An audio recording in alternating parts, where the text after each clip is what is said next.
Welcome back to Mr. Midnight, where the truth is scarier than any nightmare. I'm your host, and tonight we're traveling to Alaska, a place where the cold doesn't just freeze your body, it freezes time itself. What I'm about to share with you are 9 true missing person cases that will haunt your dreams. But here's what makes these disappearances different from any others you've heard before. Imagine working the night shift at a small diner when customers walk in. Customers who died decades ago, still hungry for their last meal. Picture being a 911 operator who starts receiving emergency calls from people who have been dead for years, begging for help that will never come. These aren't ghost stories. These are real people who vanished while doing their jobs. Workers so dedicated to serving others that not even death could make them stop. But here's the most terrifying part. In each case, after these people disappeared, other workers reported something impossible. They're still there, still working, still serving customers who shouldn't exist. In Alaska's endless winter, where temperatures can kill you in minutes and darkness lasts for months, some people discovered that clocking out isn't always an option. Subscribe to Mr. Midnight and hit that notification bell, because what you're about to hear will change how you think about dedication forever.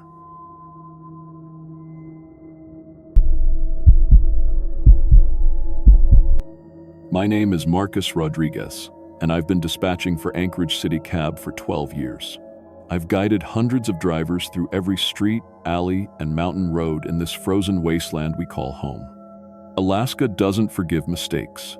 The cold kills you in minutes, the wilderness swallows you whole, and the darkness during winter months can drive people insane. I know the voice of every driver on my radio, their routes, their families, their fears. I've talked drivers through blizzards that could flip cars, breakdowns in -40 weather, and passengers so drunk they'd freeze to death if we left them on the street. But what happened to Eddie Chen on February 9th, 2023, wasn't about the cold or the wilderness or even human cruelty. It was about something else. Something that's been hunting in these mountains longer than Anchorage has existed. Something that the old Dena'ina people knew about and tried to warn us about, but we thought we were too smart to listen. Eddie was more than our best driver. He was family. 27 years old, been with us for 4 years, never missed a shift, even when his car broke down and he had to take 3 buses to get to work. Eddie came to Alaska the way a lot of people do, running from something back home, looking for a fresh start. His parents had died in a car accident in Taiwan when he was 23. No siblings, no close relatives. Just Eddie and his dreams of making enough money to start over somewhere warm. He worked the graveyard shift because that's where the real money was, but also because Eddie couldn't sleep anyway. I'd see him sometimes during shift changes, dark circles under his eyes, hands shaking from too much coffee. He'd joke about the insomnia, but I knew the truth. Eddie saw his parents' accident every time he closed his eyes. Alaska was supposed to help him forget, but some ghosts follow you everywhere. The thing about Eddie that made him perfect for night dispatch was his voice. Calm, steady, reassuring. When someone called for a ride at 3 a.m. from some sketchy location, Eddie's voice on the radio made them feel safe. He had this way of talking people through their worst moments. Drunk college kids, domestic violence victims, elderly folks with medical emergencies, Eddie treated them all like they mattered. Our dispatch office sits in a converted warehouse in downtown Anchorage, built in 1987 when the city thought it was going to boom forever. 3 desks, 6 monitors showing GPS tracking for all our vehicles, and a radio system that's older than most of our drivers. The building creaks in the wind, the heating system makes sounds like something dying in the walls, and during winter storms, the whole structure sways enough to make your coffee slosh. I work the graveyard shift because somebody has to, and because my wife left me 3 years ago. Took the kids to Seattle, said Alaska was killing my soul. Maybe she was right, but this job keeps me connected to people, even if it's just voices on the radio at 2 a.m. The night shift is different up here. In the lower 48, night shift means bar runs and airport pickups. In Alaska, it means survival calls, people whose cars died in the cold, people fleeing situations that could kill them, people making decisions that only make sense when you're desperate and it's 40 below outside. February 9th started normal enough. Eddie had been running steady fares since 10 p.m., nothing unusual. A businessman from the airport to the Marriott, some college kids from a party back to their dorm, an elderly woman from the hospital to her apartment. Eddie's voice came through clear and professional each time, reporting locations, confirming drop-offs, moving to the next call. Around 2:30 a.m., the phone rang. Not our main line, our direct dispatch number that only regular customers know. Anchorage City Cab, this is Marcus. The voice that answered made my skin crawl immediately. It was deep but hollow, like someone talking from inside a cave or from underwater. But what really bothered me was the breathing. I could hear this wet, raspy breathing between words. I need a taxi, Marriott downtown. I'm going to 4847 Chugach Mountain Road. I typed the address into our system while trying to place that voice. 12 years of dispatch, you learn to recognize regulars, drunk voices, angry voices, scared voices. This was none of those. This was something else. The computer showed nothing for that address. No building, no business, not even a mailbox. Just a road number way up in the Chugach Mountains where nobody lived. Sir, that address shows as undeveloped land. Are you sure that's correct? Yes. The voice paused, and I heard that wet breathing again. I'll pay cash. Extra for the distance. I've been waiting a long time. Something about the way he said a long time made my hands shake.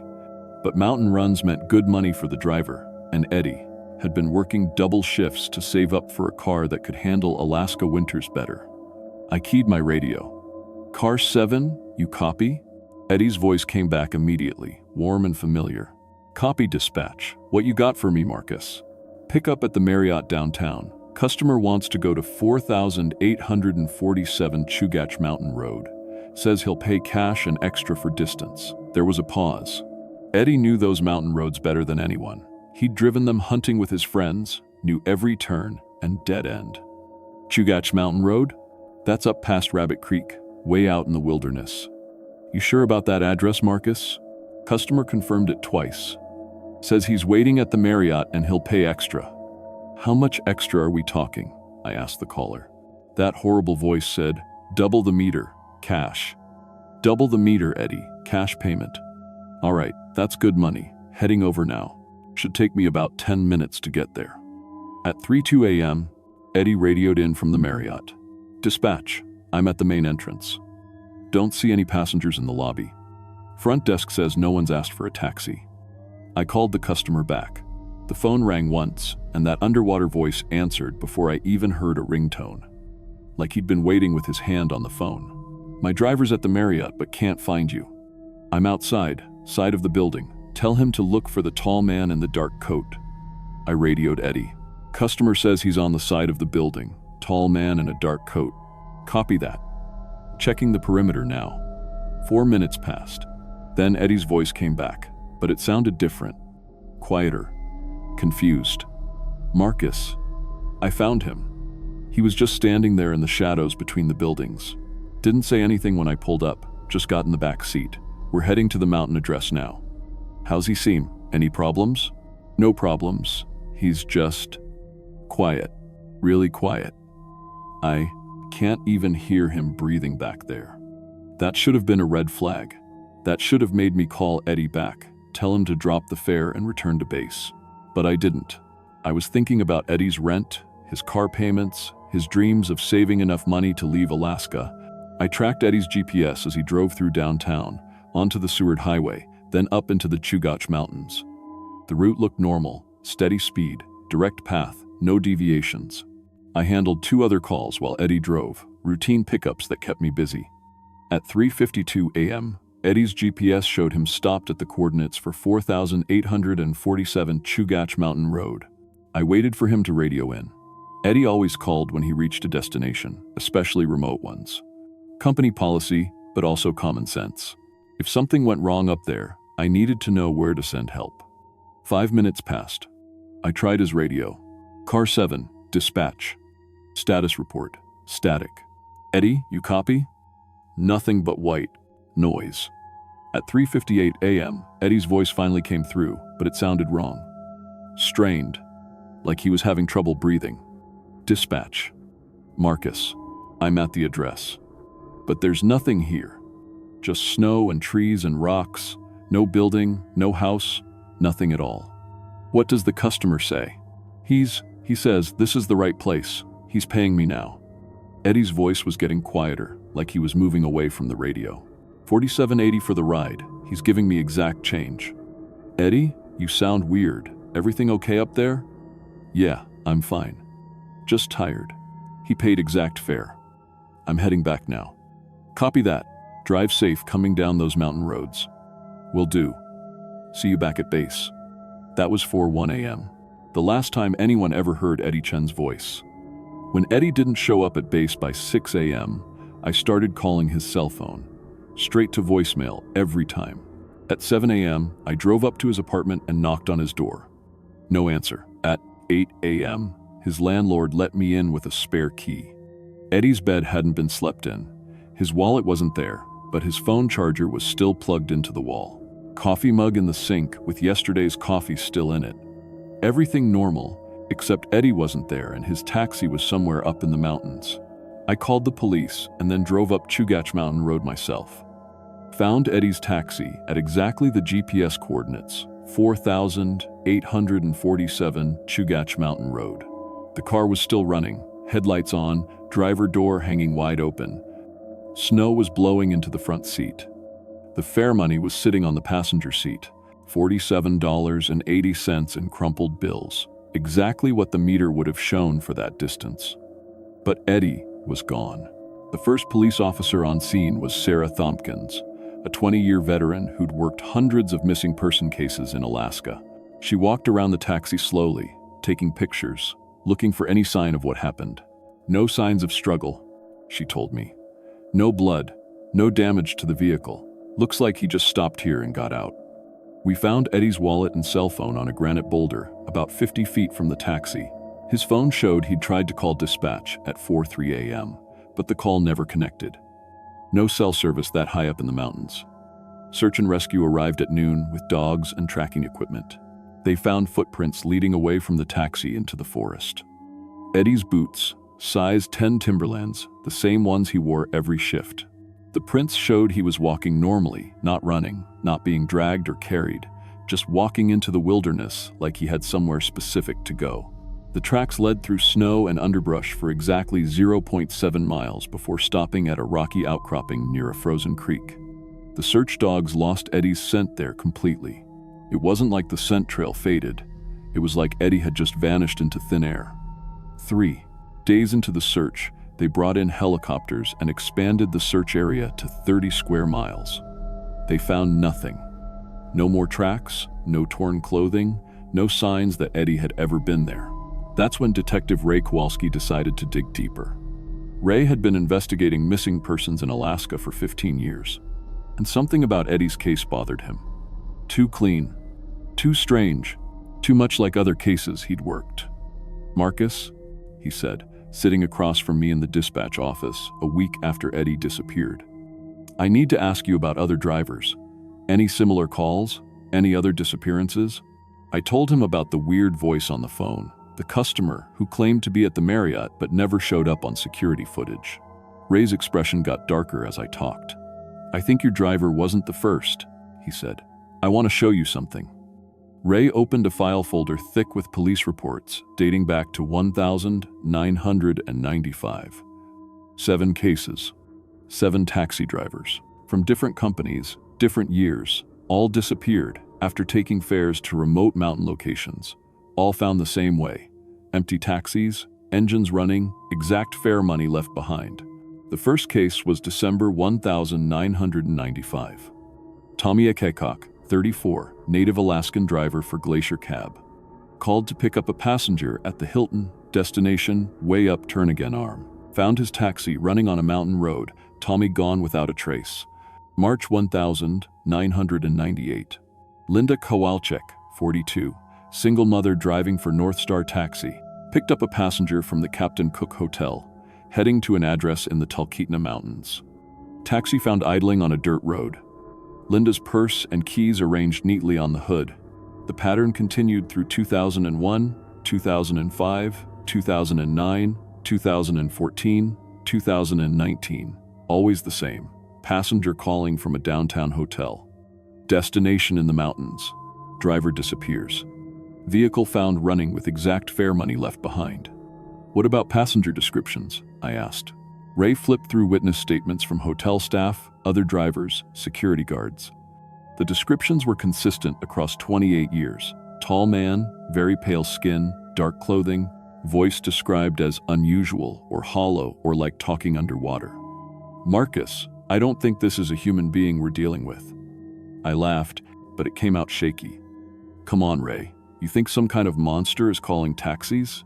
I think something up in those mountains has been hunting taxi drivers for almost 30 years. Something that understands how our city works, how to use our systems against us. Ray showed me one more file. Ancient Dena'ina stories collected by anthropologists in the 1,970 seconds before oil money changed everything in Alaska. Stories about something they called Times Chen Nadje, the one who calls from the dark.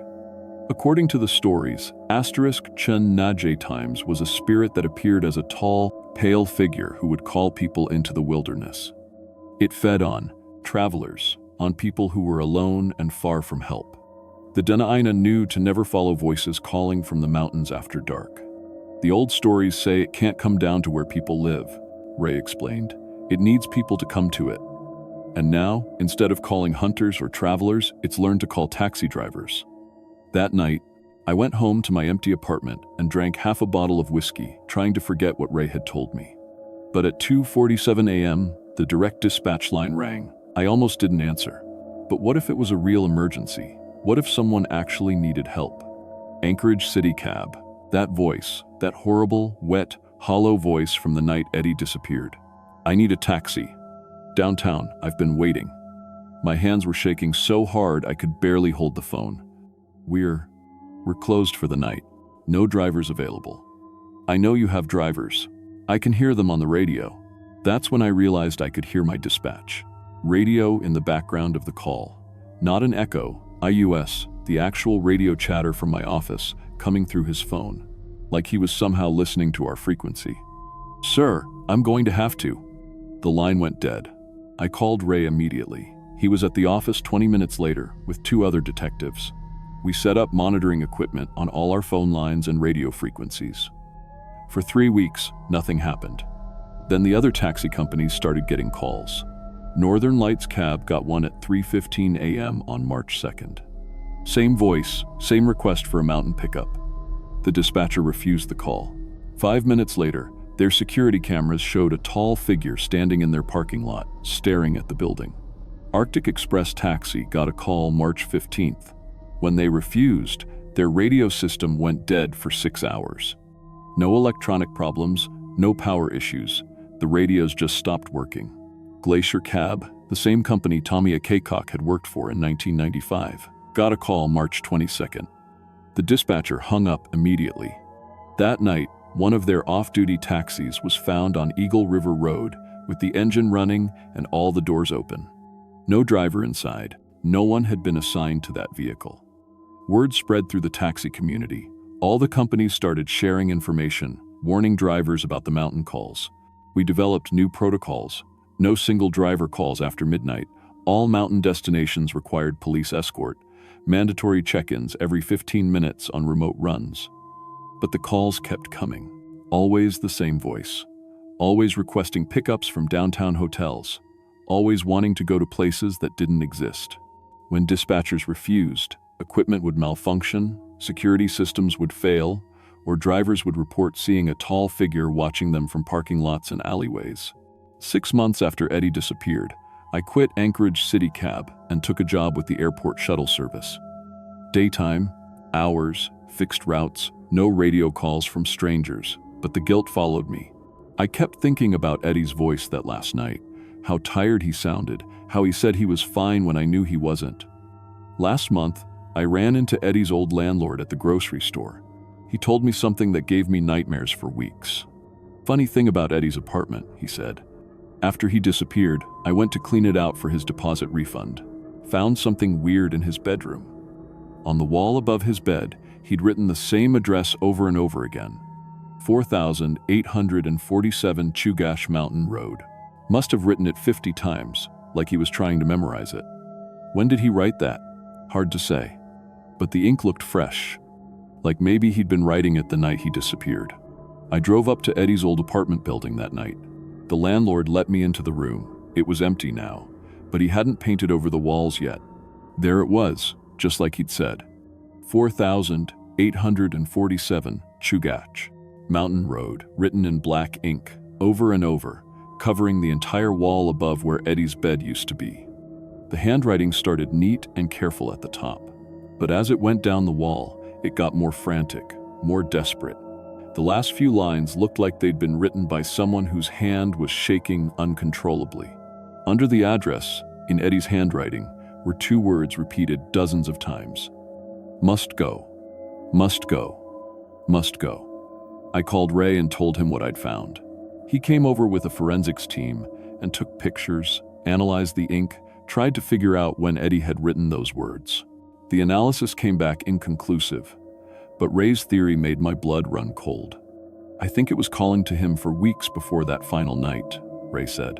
Getting into his head, making him write down the address, preparing him.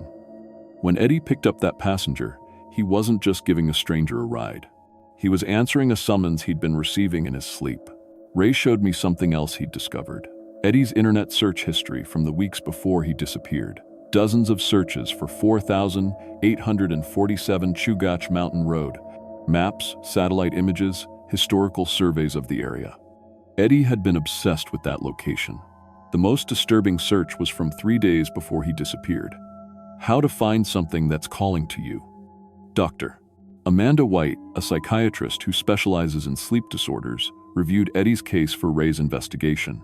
Her conclusion was terrifying.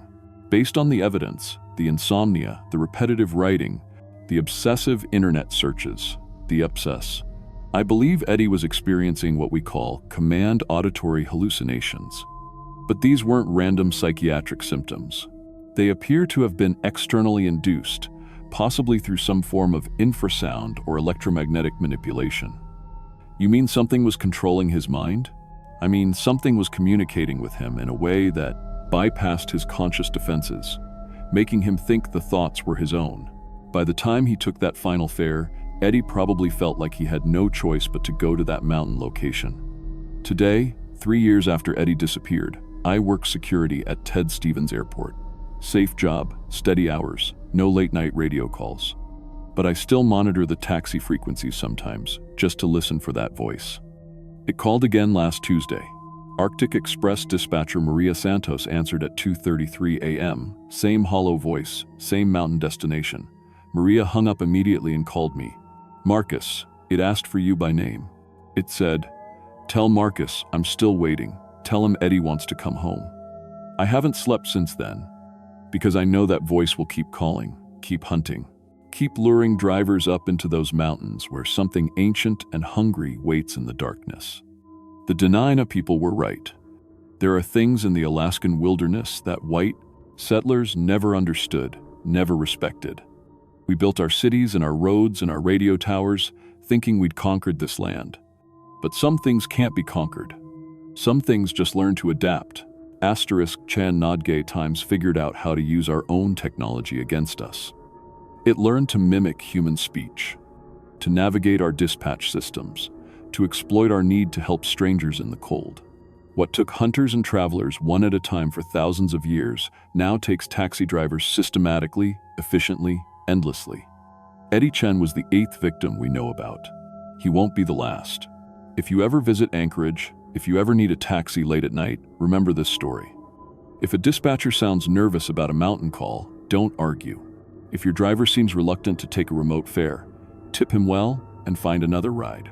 And if you're ever driving alone on a dark mountain road and you see headlights behind you that don't belong to any car you recognize, don't stop. Don't look back. Don't answer if something calls your name from the wilderness, because Eddie Chen answered when it called. And Eddie Chen is never coming home. The mountains of Alaska are vast and dark and hungry. They've been feeding for longer than our city has existed. We just gave them a more efficient way to call for delivery. Some fares should never be taken. Some passengers should never be picked up. And some voices on the radio are calling from places no living person should ever go. But they keep calling, and eventually, someone always answers.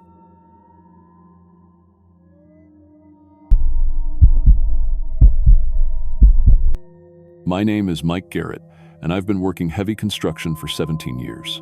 Started right out of high school on road crews in Michigan, worked my way up through demolition, foundation work, and finally into pipeline construction across the lower 48. I've operated every piece of heavy equipment you can think of: bulldozers, excavators, cranes, track hoes, the whole 9 yards. I've worked in 100-degree heat in Texas summer and 40 below winters in North Dakota. I've seen guys get crushed by equipment, watched foundations collapse, and I've pulled more than my share of all-nighters to meet impossible deadlines. But what happened last October on a pipeline job north of Fairbanks wasn't just another workplace accident. It was something that the Alaska State Troopers are still investigating. Something that made hardened oil field workers quit their jobs and leave the state. The official report lists Jake Morrison as a missing person, case number AST 20234471. What the report doesn't mention is that 3 other workers disappeared from the same project site over the course of 6 weeks, and that the construction company, Kuriak Arctic Solutions, abandoned a $12 million contract rather than finish the job. The missing men were all heavy equipment operators: Jake Morrison, 30, from Anchorage; Tony Vasquez, 38, from Fairbanks; Carl Henriksen, 45, from Juneau; and Marcus Webb, 29, from Seattle. All experienced, safety-focused workers with clean records and families waiting at home.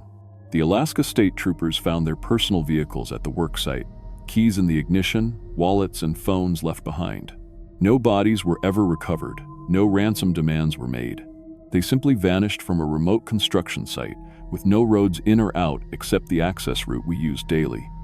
I was supposed to be the 5th disappearance. The Kuriak project was a natural gas pipeline connecting 2 existing lines about 80 miles northeast of Fairbanks, deep in the Yukon-Tanana uplands. The area is so remote that our base camp was supplied by helicopter twice a week. Cell service was non-existent beyond a 5-mile radius of Fairbanks, so we relied on satellite communication and shortwave radio. The nearest Alaska State Trooper post was in Fairbanks, a 2-hour drive on dirt logging roads that were impassable for half the year. The work itself was standard pipeline construction, TT: clear a corridor through dense boreal forest, excavate a trench 4 feet deep and 12 feet wide, install the pipeline sections, and backfill. Nothing any experienced crew couldn't handle in their sleep. The pay was excellent, nearly double the standard rate, which should have been our first warning sign. Companies don't pay premium wages for routine work unless there's something they're not telling you. I joined the crew in late September, replacing an operator who'd quit suddenly after only 2 weeks on the job. The foreman, Jim Hendricks, was a 20-year veteran of Alaska pipeline work with 3 kids and a mortgage in Anchorage. He ran a tight operation with proper safety protocols and regular equipment maintenance. The crew was experienced professionals who'd worked together on previous projects. Everyone seemed competent and focused on getting the job done safely and on schedule. The first sign something was wrong came during my orientation briefing. Jim mentioned that we'd be working extended shifts due to personnel changes, but when I asked about the crew size, he got vague and changed the subject. Later, I learned from other workers that the original crew had been 15 men. By the time I arrived, we were down to 8, with 4 more quitting over the following 2 weeks. My assigned equipment was Excavator #7, a Caterpillar 320D with GPS tracking, satellite communication, and site cameras mounted on the boom for safety compliance. The machine was in excellent condition: IDEA, fresh, hydraulic, fluid, new tracks, recent maintenance logs showing everything properly serviced. For this particular section of the route, I'd be working night shifts alone, which was standard procedure for vegetation clearing in environmentally sensitive areas. The work site was accessed by a single dirt road that connected to the Elliott Highway 30 miles south. The corridor ran east-west through old-growth spruce and birch forest that hadn't seen human activity since the gold rush era. During daylight hours, you'd hear ravens and see the occasional moose or black bear.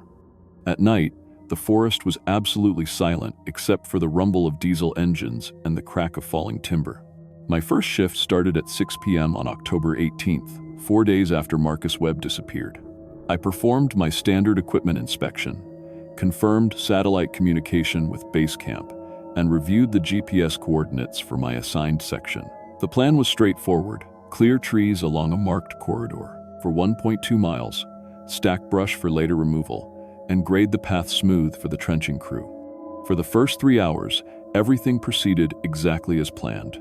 The excavator ran smooth, the hydraulics responded perfectly, and I was making excellent progress.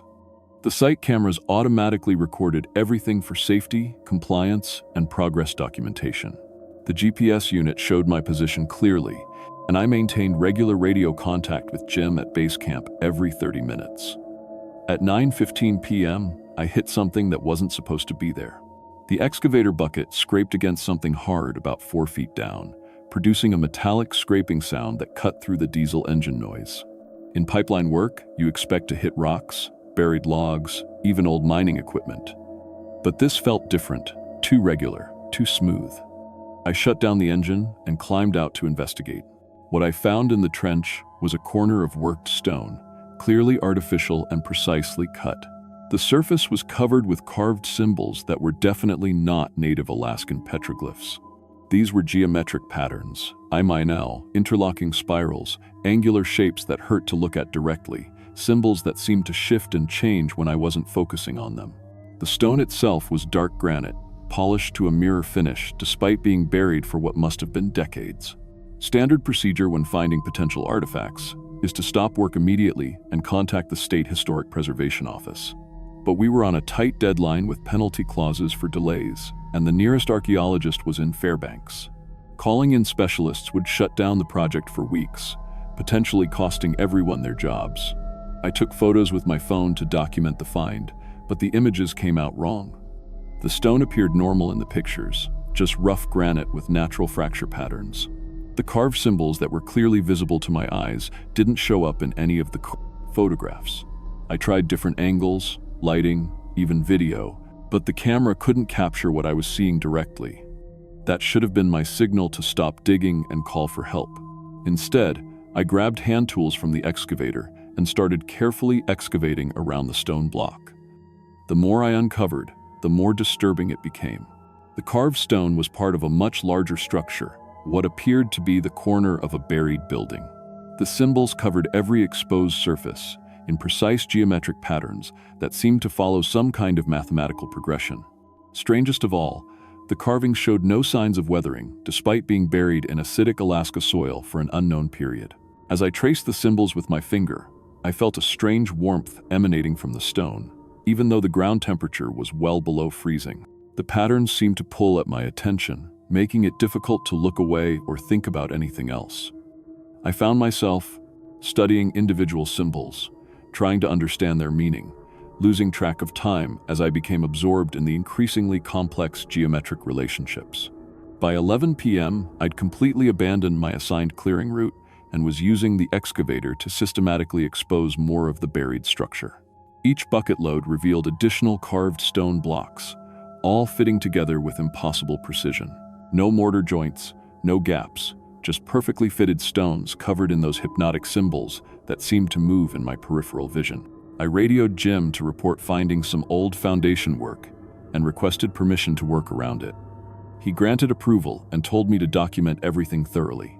I continued excavating with a precision I'd never bothered with in 17 years of construction work, carefully revealing what was clearly a large rectangular structure, approximately 25 feet by 40 feet. At 12:30 a.m., my methodical excavation revealed stone, steps leading down into darkness, an entrance to whatever lay beneath the surface structure. The craftsmanship was extraordinary, better than anything I'd seen in modern construction. The steps were worn smooth by countless footsteps, suggesting regular use over a very long period.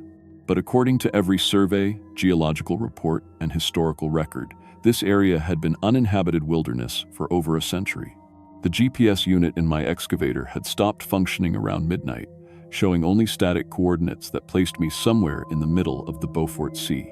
The satellite communication system was receiving signals, but when I tried to contact base camp, I got responses that didn't make sense. Jim's voice, but talking about work assignments for crew members who'd been missing for weeks. I should have driven back to base camp immediately. Should have reported equipment failure and requested backup. Should have done anything except what I did next. I left the excavator running for light and warmth and descended the stone steps into the underground chamber. The space below was much larger than the surface structure suggested, a vast underground hall with a vaulted ceiling that disappeared beyond my headlamp beam. The walls were covered floor to ceiling with the same carved symbols, but down here they were different, more complex, more active. They seemed to writhe and shift when I wasn't looking directly at them, rearranging themselves into new patterns that hurt my eyes to follow. The air coming up from deeper in the chamber was warm and humid, carrying an organic smell like fresh-turned earth mixed with something metallic and unpleasant. My footsteps echoed in the darkness, suggesting the chamber extended much further than my light could penetrate. In the center of the main hall was a circular stone platform with elaborate carvings forming concentric rings around a perfectly round depression about 4 feet across. The depression was so deep that my headlamp beam disappeared into it without hitting bottom. The stone around the rim was stained dark brown with something that looked disturbingly organic. As I approached the platform, I heard sounds echoing from the depths of the pit, not quite human voices, but rhythmic vocalizations that might have been chanting or singing in a language I didn't recognize. The sounds were coming from impossibly far below, as if the pit descended for miles into the earth. I'd been underground for nearly an hour when I heard the excavator engine shut off above me. That was impossible. I'd left it running, and cat diesels don't just quit on their own. When I climbed back to surface level, the excavator was not only shut down but repositioned. It was now parked in perfect alignment with the exposed structure, as if someone had moved it with professional precision. The site cameras were still recording, but they'd been manually repositioned to focus directly on the entrance to the underground chamber. When I tried to adjust them back to normal monitoring position, they smoothly tracked back to the stone steps, following my movement with mechanical precision that our basic security cameras weren't designed for. That's when I saw the other excavators. Arranged in a perfect circle around the exposed structure were 3 more Cat 322s, identical to mine. Their engines were running, diesel exhaust visible in the cold air, but no operators were visible in the cabs. The machines sat motionless, their headlights creating a ring of illumination around the ancient stone building I'd uncovered. I tried radioing base camp, but received only static mixed with voices, speaking in that same unrecognizable language I'd heard from the pit. My satellite phone showed full signal strength but couldn't connect to any number I dialed. The GPS unit was now displaying coordinates that changed constantly, showing my location moving rapidly across impossible beach distances. I walked to the nearest excavator to investigate and immediately recognized the operator's personal items in the cab. Thermos with Tony V. Written in permanent marker, a family photo taped to the instrument panel, work gloves customized with electrical tape on the fingertips. This was Tony Vasquez's machine, the operator who disappeared 3 weeks earlier. The other excavators belonged to Carl Henriksen and Marcus Webb, CSL, personal items, customized controls, even half-eaten lunches still sitting on the seats. All 3 men had simply vanished, leaving their equipment running in this impossible formation around a structure that shouldn't exist. That's when I heard footsteps on the stone stairs behind me. Jake Morrison emerged from the underground chamber, wearing his usual work clothes and safety vest. But something was fundamentally wrong with his movement. Too fluid, too precise, like he was being operated by someone who had studied human motion but never actually experienced it. His eyes reflected light like an animal's, and when he spoke, his voice carried harmonics that made my teeth ache. The excavation must be completed according to the required pattern, Jake said, his words delivered in that same rhythmic cadence I'd heard echoing from the pit. The structure must be preserved. The symbols must remain undisturbed. Behind Jake, 3 more figures emerged from the chamber, Tony, Carl, and Marcus, all moving with that same inhuman precision, all speaking in unison with voices that weren't quite their own anymore. "Your shift is not complete," they said together. "The corridor must be finished. The pattern must be maintained." I ran for my pickup truck, but when I reached it, Jake was already there, standing beside the driver's door with a set of keys that weren't mine. How he'd moved faster than humanly possible across uneven ground in complete darkness didn't matter anymore. Nothing about this situation followed normal rules. "The work continues," Jake said, holding up the keys. "Equipment operators do not abandon their assignments." I tried my satellite phone one more time and got a connection, not to base camp, but to my own voice, speaking calmly about normal excavation progress and estimated completion times. The person on the other end was me, but discussing work I hadn't done for crew members who were standing right in front of me transformed into something that wore their faces but wasn't them anymore. The four men began walking toward their excavators with mechanical synchronization. They climbed into the cabs and began operating their machines with impossible skill, moving tons of stone and earth to carefully bury the structure I'd uncovered. They worked in perfect coordination, engines synchronized, bucket movements precisely timed, covering the ancient chamber with the same geometric precision that had built it. I stood in the center of their operation, understood that I was watching the completion of a pattern that had been interrupted by my discovery. The missing operators hadn't disappeared. They'd been incorporated into whatever system maintained and protected the buried structure. They were still doing their jobs, just not for human supervisors anymore. As dawn approached, the excavators finished their work. The entire area looked exactly like planned pipeline corridor, HEM, cleared, graded, and ready for trenching. No trace remained of the stone structure or its underground chambers. The GPS coordinates were perfectly aligned with the original survey markers. Jake climbed down from his excavator and walked directly to my truck.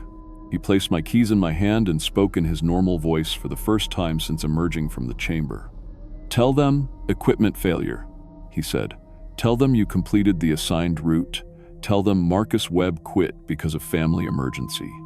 "What about you?" I asked. "What about the tribe Free Passive? Others?" Jake smiled, and for a moment he looked completely normal, just a tired construction worker at the end of a long shift. "We're still working," he said. "We'll always be working. The structure has to be protected. The patterns have to be maintained." The other three operators had lined up their excavators in perfect formation and shut them down. They began walking toward the forest with coordinated steps, disappearing into the darkness between the trees. Jake followed them, and I was alone at the work site with 4 excavators and a cleared corridor that showed no trace of what I'd found. When the day crew arrived at 7 a.m., they found me sitting in my truck with a detailed progress report that I don't remember writing. According to my documentation, I'd completed the assigned clearing route exactly as planned, with no delays or equipment problems. The GPS logs confirmed normal operation throughout the night shift. Jim Hendricks drove out from base camp to check on the progress and congratulated me on finishing ahead of schedule. When I tried to tell him about the stone structure and the missing operators, he looked confused and reminded me that Jake, Tony, Carl, and Marcus had all quit over the past month for various personal reasons. Their personnel files showed proper resignation paperwork and forwarding addresses. But I knew what I'd seen. I knew where they really were. I submitted my resignation that afternoon, citing health concerns and family obligations. Jim accepted it without question and wished me luck finding work closer to home. The company had no trouble finding replacement operators, and the pipeline project was completed on schedule with no safety incidents or equipment failures. 3 weeks after I left Alaska, I received a package with no return address. Inside was a USB drive containing video files from the site cameras, footage of my night shift that showed me working alone, following standard clearing procedures, with no evidence of excavation or discovery. The video showed a normal construction operation with no anomalies or unexplained events.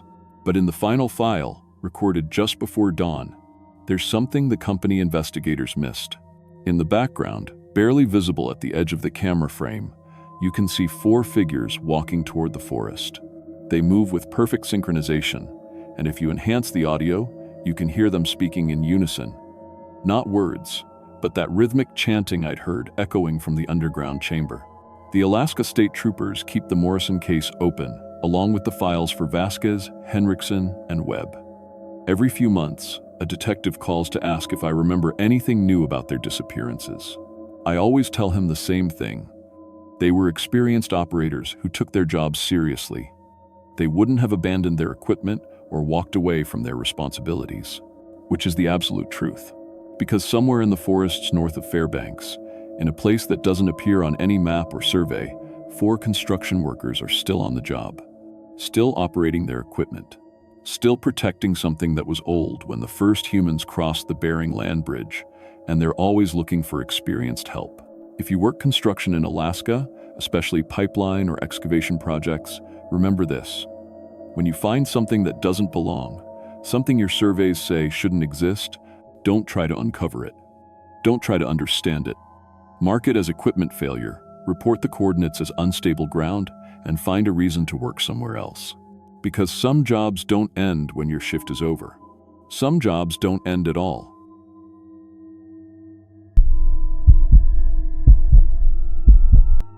My name is Danny Torres, and I've been running Torres Auto Service in Anchorage for 16 years. Alaska's a brutal place for vehicles, temperatures that drop to 40 below, salt from winter roads that eats metal like cancer, and highways that stretch for hundreds of miles without civilization. Up here, your mechanic isn't just someone who fixes your car. He's the person who keeps you alive. Rick Valdez was the best mobile mechanic in Alaska. 28 years old, Tlingit heritage from Southeast, with hands that could diagnose engine problems just by touch. Rick had this gift. He'd lay his palm on a hood and tell you exactly what was wrong inside. Customers drove from Fairbanks, from the Kenai Peninsula, hell, even from Juneau, just to have Rick work on their vehicles. In Alaska, when your car dies on a lonely highway, you don't just lose transportation, you die. Rick saved lives every single day. But on November 5th, 2023, something found Rick first. That morning started at -15 degrees. Rick had already handled 2 calls, a frozen fuel line in Eagle River and a dead alternator near Palmer. His mobile unit was a converted Ford F-350 Super Duty, equipped with a diesel heater, hydraulic lift system, and every tool needed to rebuild an engine in a Walmart parking lot. The truck was Rick's second home, and in winter, sometimes his only shelter for 12-hour stretches. At 6:23 p.m., our dispatcher Maria took a call that would haunt us forever. "My family's stranded on the Sterling Highway," a woman's voice pleaded through heavy static. "Our engine's overheating, steam everywhere. My daughter's only 6 months old, and it's getting so cold. Please, we need help." The Sterling Highway in November is a death sentence if you're not prepared. 200 miles of wilderness between Anchorage and Homer, with stretches where you won't see another car for hours. Wolves, bears, and temperatures that can kill you in minutes if your engine dies. "I'll head out there," Rick radioed. "Where exactly are you located?" "Mile marker 157, the woman sobbed. "Near Skillack Lake. The baby's crying, and I don't know what to do." Rick's voice was gentle but urgent. "Stay in your vehicle. Keep the engine running if you can. I'll be there in an hour." That was Rick, never hesitated when families were involved. He'd grown up in a village where community meant survival, where leaving someone stranded wasn't just cruel, it was murder. At 7:15 p.m., Rick's GPS showed he'd reached mile marker 157. Our satellite tracking system followed every mobile unit because Alaska's killed more than one mechanic who went out alone. The screen showed Rick's truck stopped right where the customer reported. "I'm at the location," Rick radioed at 7:22 p.m. His voice carried an odd echo, like he was speaking in a large, empty space.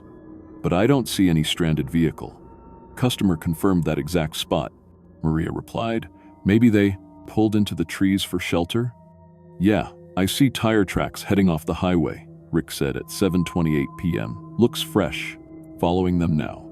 The GPS showed his truck leaving the highway, moving slowly down what appeared to be an old access road. In the dispatch office, Maria felt something cold settle in her stomach. She'd been routing calls for 12 years, and Rick's voice sounded different, strained, like he was talking through clenched teeth. His final transmission came at 7:31 p.m. "Found them. Jesus Christ, what the hell happened to their car? It looks like..." "Maria, something's wrong here. Really wrong." Then nothing. Radio silence. By 9 p.m., Maria was calling Rick's radio every 10 minutes. Dead air. His GPS showed the truck stationary, 2 miles off the Sterling Highway in dense wilderness.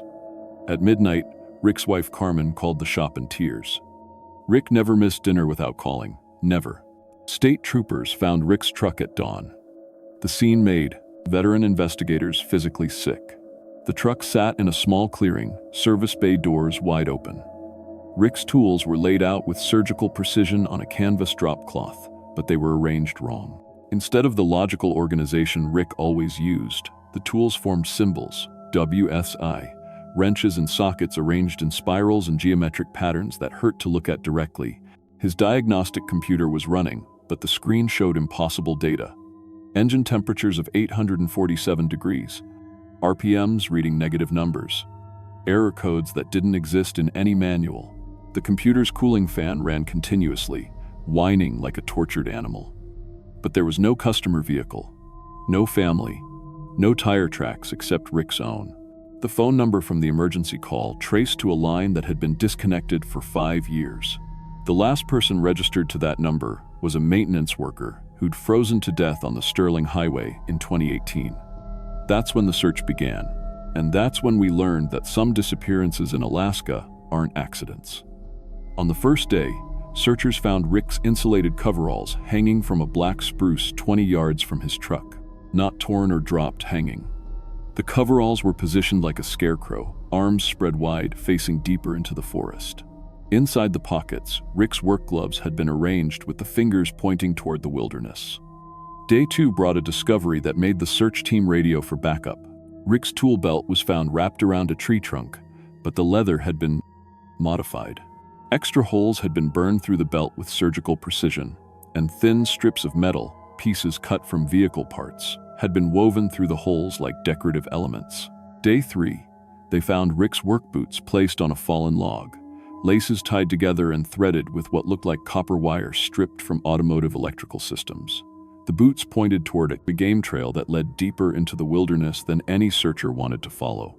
The K9 units followed Rick's scent for exactly 1.3 miles before stopping dead. All 3 dogs began whimpering simultaneously, backing away from an area that looked identical to the surrounding forest. When handlers tried to force them forward, the animals became violent, snapping and snarling at their own partners. Thermal imaging showed no large heat signatures in the area, but the readings were wrong. The equipment registered shapes that moved between the trees, shapes too tall and thin to be human, too purposeful to be animals. Shapes that showed up as cold spots instead of heat sources, like they were somehow absorbing warmth from the environment. 3 weeks later, a hunting guide named Mike Kowalski made a discovery that changed everything we thought we knew about the Alaskan wilderness. Deep in the forest, following a game trail that seemed to lead nowhere, Mike found the first machine. It stood 8 feet tall, built from car parts welded together in configurations that defied logic. Brake rotors formed the base, connected to drive shafts that ran vertically through a framework of exhaust pipes. At the top, a car alternator spun continuously, generating electricity that fed into a network of automotive wiring that pulsed with soft blue light. The craftsmanship was flawless.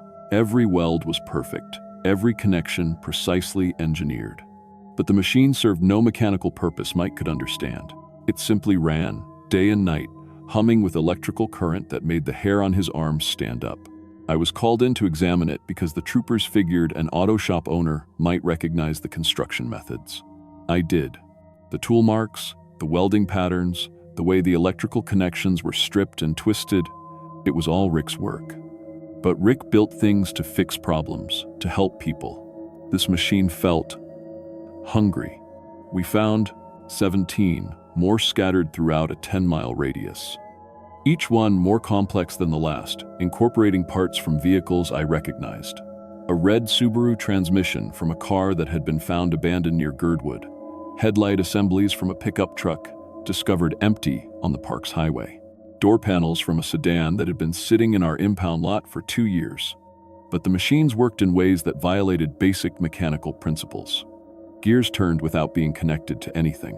Electrical current flowed through systems with no power source. Hydraulic pistons moved with no fluid lines.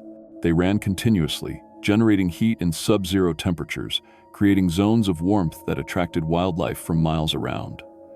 That's when we realized what they were designed to do. Trail cameras positioned around the machines captured footage that still gives me nightmares. Every night, animals would approach the warm zones: rabbits, foxes, deer, even the occasional moose. The machines would begin to pulse faster, their electrical networks glowing brighter. Then, as the animals settled in to absorb the warmth, the machines would change. Metal panels would slide open, revealing interiors that shouldn't exist. Spaces larger than the machines themselves, lined with what looked like automotive upholstery but moved like living tissue.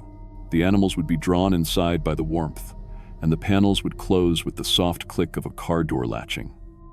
The animals never came out, but that wasn't the worst part. The worst part was the figure we glimpsed in the later footage. It appeared after the machines had fed, emerging from shadows between the trees to perform maintenance on the contraptions. At first glance, it looked human. 2 arms, 2 legs, roughly the right proportions. But it moved wrong. Joints bending in directions that should have been impossible, arms reaching distances that defied anatomy. In one clear frame, caught when it passed directly under a camera's infrared flash, we saw its face, or what had been a face. The features were Rick's, his jawline, his cheekbones, his hair, but stretched and elongated like heated plastic. Its skin had a metallic sheen that reflected light like polished chrome, and its eyes glowed with the same blue current that pulsed through the machines. But the hands, God, the hands were the worst part. Still recognizably Rick's hands, still wearing his high school class ring, but the fingers had been extended with thin metal rods that clicked together when it manipulated tools. It worked on the machines with inhuman precision, making adjustments that improved their efficiency, adding components that shouldn't function, but did. The creature that had been Rick was still building, still fixing, still improving. But now it was creating machines that served a different purpose than any human mechanic had ever imagined. We found evidence that transformation had been gradual. Security footage from gas stations along the Sterling Highway showed Rick's truck making regular trips into the wilderness over the past 6 months. Each time, Rick looked slightly different in the grainy footage. Paler, thinner, moving with increasing stiffness. Something had been changing him slowly, teaching him, preparing him for his new role. The fake emergency calls went back years. Phone records showed dozens of mechanics lured to remote locations throughout Alaska. Most were found dead in their vehicles, officially ruled as exposure or carbon monoxide poisoning. But 3 others had simply vanished, leaving behind only their trucks and the same pattern of carefully arranged personal items. Each disappearance corresponded with the appearance of new machines in the wilderness, contraptions built with the signature techniques of different mechanics, incorporating their individual styles and specialties. Something was collecting us, learning from us, using our knowledge to build an infrastructure for purposes we couldn't comprehend. But Rick's machines were different, more sophisticated, more evolved. Whatever had taken him had found something special in his abilities, something worth preserving and enhancing rather than simply consuming. The state of Alaska closed access to the Sterling Highway wilderness area, but the machines keep appearing. Every month, search teams find new contraptions deeper in the forest, each one incorporating technology that shouldn't exist. Electrical systems that generate power from ambient cold, hydraulic systems that operate on some form of biological fluid, mechanical joints that bend and flex like living tissue while maintaining the strength of steel. Engineering teams from the University of Alaska have tried to study the machines, but the equipment fails around them. Cameras malfunction, recording static filled with whispered voices speaking in automotive technical terms. Metal detectors register readings that swing wildly between empty space and solid steel in the same location. Computer diagnostic tools connect to the machines and display code written in programming languages that don't exist. Rick's Bay at Torres Auto Service remains exactly as he left it, but now it serves a different purpose. Carmen asked me to keep it as a memorial, but I've noticed changes. Tools rearrange themselves overnight. The diagnostic computer occasionally turns on by itself, running programs that analyze engine problems in vehicles that aren't there. Sometimes, on especially cold mornings, I hear the air compressor running in Rick's Bay, but when I check, everything is still and silent. Every November 5th, something happens that reminds us Rick is still working. Every abandoned vehicle within 100 miles of the Sterling Highway starts running simultaneously at exactly 7:31 p.m. the time of Rick's last radio transmission. They idle for precisely 1 hour with perfect engine performance, then shut off and never start again. But this year was different. This year, I was working late when it happened. I heard every engine in our lot turn over at once. 12 vehicles we'd declared total losses, cars that hadn't run in months. I walked outside to see them all idling in perfect synchronization, their headlights casting long shadows across the snow. That's when I saw him. Rick stood at the edge of the lot, just outside the ring of light. He looked almost normal from a distance, wearing his familiar coveralls and work boots. But as he stepped forward, I could see the changes. His skin reflected the headlight beams like polished metal. His movements were too fluid, too precise. When he raised his hand in greeting, I could see the metal extensions gleaming at the ends of his fingers. "Danny," he said, and his voice was exactly the same except for a slight echo, like he was speaking through a metal tube. "The trucks are running good. Now. Real good." I wanted to run, to scream, to call the police. Instead, I found myself walking toward him. Because he was still Rick, still my friend, still the best mechanic I'd ever known. "We've been worried about you," I managed to say. Rick smiled, and the expression was almost human except for the way it reflected the light. "No need to worry. I found my calling, Danny. Really found it. Out there in the cold, building things that work better than anything we ever imagined." "What happened to you, Rick?" "I met something that understood machines better than humans ever could," he said. "Something that's been waiting a long time for the right kind of mind to work with. It showed me what engines can really do, what they're really for." Behind him, I could see shapes moving between the trees. Other figures, other mechanics who'd answered calls they shouldn't have. They moved with the same fluid precision, their skin gleaming in the starlight. "The old ways of fixing things, they're too limited," Rick continued. Too human. But out there, we're building something new. Something that can fix problems you can't even imagine yet. "Come back," I whispered. "Come back to the shop. We can figure this out." Rick shook his head, and the motion was too smooth, too mechanical. "I can't come back, Danny. But I can offer you something better. A chance to really understand what you've been working with all these years. These machines, they're not just tools. They're possibilities." The abandoned cars around us revved their engines in unison, and the sound was like a mechanical choir.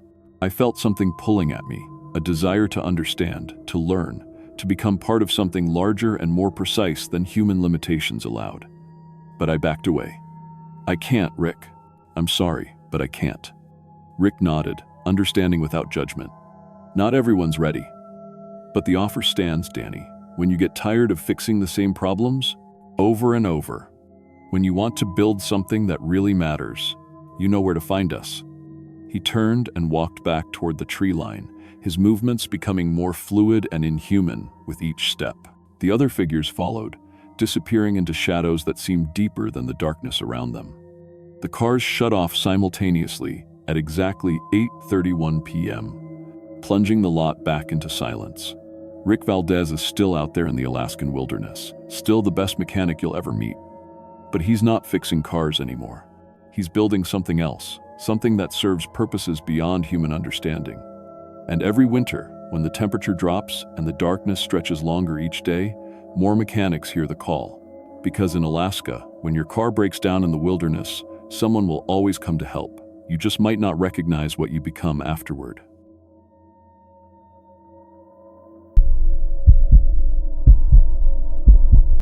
My name is Jake Martinez, and I've been working in restaurants for 12 years. Started as a dishwasher when I was 16, worked my way up to shift supervisor at 3 different places. I've seen everything: kitchen fires, customer fights, staff walking out mid-shift. I thought I knew every possible thing that could go wrong during a restaurant shift. But what happened at Arctic Diner on January 15th, 2023, the night after Maria Santos disappeared, changed everything I thought I knew about working late shifts alone. I was the day manager at Arctic Diner, a 24-hour truck stop restaurant on Highway 94, about 30 miles outside Duluth. Been there 4 years, knew every regular customer, every quirk of the equipment, every shortcut to get through a busy night. The place wasn't fancy: vinyl booths, checkerboard floors, and a kitchen that had seen better days. But it was steady work with decent tips from the truckers passing through. Maria had been our best night server for 2 years. 25 years old, saving money for nursing school, never missed a shift. She knew how to handle drunk truckers, could flip pancakes when the cook called in sick, and somehow always kept her tables happy even when we were slammed. That's why when the day shift manager found the restaurant empty at 6 a.m. on January 14th, with Maria nowhere to be found, we all knew something was seriously wrong. The police spent 3 days going through everything: security footage, cash register records, even Maria's personal stuff in the break room. They found the strangest evidence I've ever heard of. The security cameras showed Maria serving a full table of customers for over 2 hours. 6 people, according to the register receipts. But the cameras showed empty booths the entire time. Maria was talking to air, serving food to ghosts, taking payment from invisible hands. The state troopers searched 20 miles of highway in both directions. No trace of Maria, no footprints in the snow, no abandoned car. Just gone, like she walked out into a blizzard and vanished. The restaurant owner wanted to reopen immediately. We couldn't afford to stay closed during trucker season. Someone had to work the next night shift, and being the only supervisor available, that someone was me. I arrived at 10 p.m. on January 15th, exactly 24 hours after Maria's last known location. The day crew had cleaned everything, but I could still feel something off about the place. The fluorescent lights seemed dimmer than usual, casting weird shadows between the booths. The coffee machine made gurgling sounds it never made before. Even the radio was acting up, picking up static and distant voices between the classic rock stations. The first few hours went normally. A couple truckers stopped for coffee and pie, paid cash, left decent tips. The dishwasher left at midnight, and I was alone, just like Maria had been. I started the closing routine, wiping down tables, refilling, condiment bottles, counting the register. Standard stuff I'd done hundreds of times. At 11:47 p.m., I was cleaning booth 7 when I heard the front door chime. Looked up to see who came in, but the parking lot was empty. Sometimes the door chimed when big trucks passed by. The vibration could trigger the magnetic sensor. I went back to wiping tables. That's when I heard someone clear their throat behind me. I turned around, expecting to see a customer I'd missed. But booth 12, the corner booth where Maria had supposedly served her phantom customers, was empty. Just vinyl seats and a clean table. But I swear I heard that throat-clearing sound, like someone trying to get a server's attention. "Hello?" I called out. "Restaurant's still open if you need something." Silence. Just the hum of the refrigeration units and the buzz of fluorescent lights. I felt stupid talking to an empty room, but something made me walk over to booth 12 anyway. The vinyl seat was warm, like someone had just been sitting there. In January, with the heat barely working, that booth should have been ice cold. I checked the temperature controls, thinking maybe the heating system was acting up. Everything looked normal, thermostat set to 68, all zones functioning properly. But when I put my hand near booth 12 again, the air felt at least 10 degrees warmer than the rest of the restaurant. At 12:15 a.m., I was restocking napkin dispensers when I heard the throat-clearing sound again. This time, I looked directly at booth 12 and saw something that made my hands start shaking. The table was set for 6 people, full place settings, plates, silverware, coffee cups, even water glasses filled to the rim. I knew I hadn't set that table. The day crew always left the tables bare for the night shift to set as customers arrived. I'd been in that restaurant for 4 hours and hadn't been near booth 12 except to check the temperature. Walking over to the table, I counted everything twice. 6 complete place settings, arranged perfectly, like someone had just been seated by a hostess. The water glasses had condensation on them, like they'd been sitting there for a few minutes. The silverware was arranged properly, forks on the left, knives and spoons on the right, just like we trained all our servers. I started clearing the table, stacking the plates, and gathering the silverware. But as soon as I turned my back to carry the dishes to the kitchen, I heard that throat-clearing sound again. When I looked back, the table was set again. Same 6 place settings, same water glasses with fresh condensation, same perfect arrangement. My heart started pounding. I pulled out my phone to call my manager, but there was no signal. The restaurant had always had spotty cell service, but I'd never seen completely dead bars before. The landline behind the counter was making a weird humming sound when I picked it up. No dial tone, just a low electronic buzz. At 12:23 a.m., I heard something that made me drop the phone. A woman's voice, clear as day, coming from booth 12. "Excuse me, could we get some coffee when you have a minute?" I spun around, expecting to see Maria somehow standing there, but the booth was still empty. Just the place settings and the warm air and the feeling that someone was watching me. But I definitely heard that voice. It sounded exactly like Maria. Same tone, same polite way she always talked to customers. "Maria?" I called out. "Maria, is that you?" No answer. But I heard the sound of people shifting in their seats, like a table full of customers getting comfortable. The vinyl made those squeaking sounds that old booth seats always make when people move around. But I was looking right at the booth, and I could see it was empty. Then I heard Maria's voice again. "I'll be right back with that coffee. Can I start anyone off with an appetizer?" This time, I heard other voices responding. "Two-eye hen," mumbled words I couldn't quite make out, like customers discussing the menu. Multiple voices, both men and women, having a normal restaurant conversation. But the booth was empty. I could see every inch of it, and there was nobody there. I grabbed a coffee pot from the warmer station and walked toward booth 12. My hands were shaking so bad I almost dropped the pot twice. As I got closer, the voices got clearer. I could hear someone ordering eggs over easy, another person asking about the soup of the day, someone else wanting extra crispy bacon. When I reached the table, the voices stopped. The silence was so sudden it felt like someone had turned off a radio. But the place settings were still there, and the air was still warm, and I could smell something I'd never noticed before, a mixture of coffee and bacon and something else. Something sweet, like maple syrup. I poured coffee into the 6 cups, even though it felt crazy. The coffee went into the cups normally, steaming hot, filling them to the right level. But as soon as I finished pouring, I heard Maria's voice again. "Thank you so much. We'll need a few more minutes to decide on food." That's when I ran. I dropped the coffee pot right there on the floor, didn't even turn off the burner or lock the register. Just grabbed my coat and keys and got out of there as fast as I could. I sat in my car in the parking lot for 20 minutes, engine running, heater blasting, trying to figure out what I'd just experienced. But I couldn't leave. I was the only supervisor on duty, and leaving the restaurant unlocked and unattended could get me fired. Worse, if someone broke in or got hurt because I abandoned my post, I could face criminal charges. I had a mortgage, a wife, 2 kids depending on my paycheck. I couldn't just walk away from my responsibilities because of some weird noises and warm air. I went back inside at 12:45 a.m. The coffee pot was still on the floor where I'd dropped it, and there was a dark stain spreading across the tiles. But booth 12 was empty again. No place settings, no water glasses. No sign that anyone had been there. I cleaned up the coffee, reset the pot, and tried to convince myself I'd imagined everything. For the next hour, nothing happened. I finished the closing routine, counted the register, prepared the deposit. Normal restaurant work that I could do without thinking. I was starting to feel better, like maybe the stress of Maria's disappearance had just gotten to me. At 1:52 a.m., I heard the front door chime again. This time, I saw headlights in the parking lot, a big rig pulling in, probably a trucker wanting coffee for the road. I walked to the front counter and waited for the customer to come in. But nobody came through the door.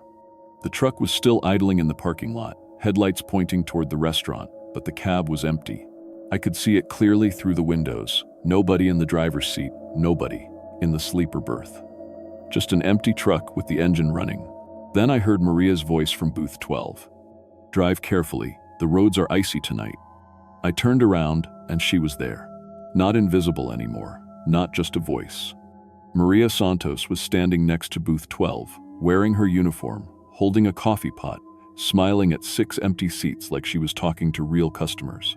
She looked exactly the same as always, dark hair pulled back in a ponytail, name tag pinned to her uniform shirt, order pad sticking out of her apron pocket. Except her skin was pale, almost gray, and her eyes reflected the fluorescent lights like an animal's eyes in headlights. "Maria," I whispered, "everyone's been looking for you. Where have you been?"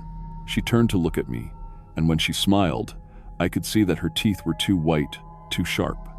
"I've been working," she said. "These customers have been waiting so long for service, I couldn't just leave them here hungry." I looked at booth 12. Still empty. No customers, no food, nothing. But Maria was clearing dishes from the table. stacking plates that I couldn't see, wiping down surfaces that looked clean to me.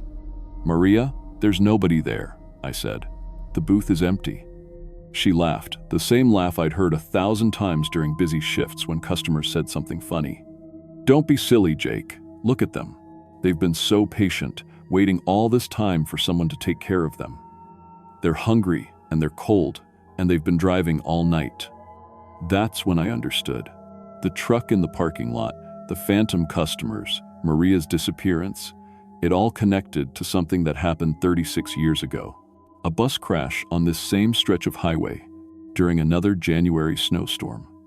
6 passengers killed instantly when their bus slid off the icy road. Families driving home from holiday visits, never making it back to their loved ones. They'd been waiting here ever since, hungry and cold and lost. And Maria, being the kind of server who never let a customer go unsatisfied, had finally given them the service they'd been waiting for. "I have to finish their order," Maria said, walking toward the kitchen.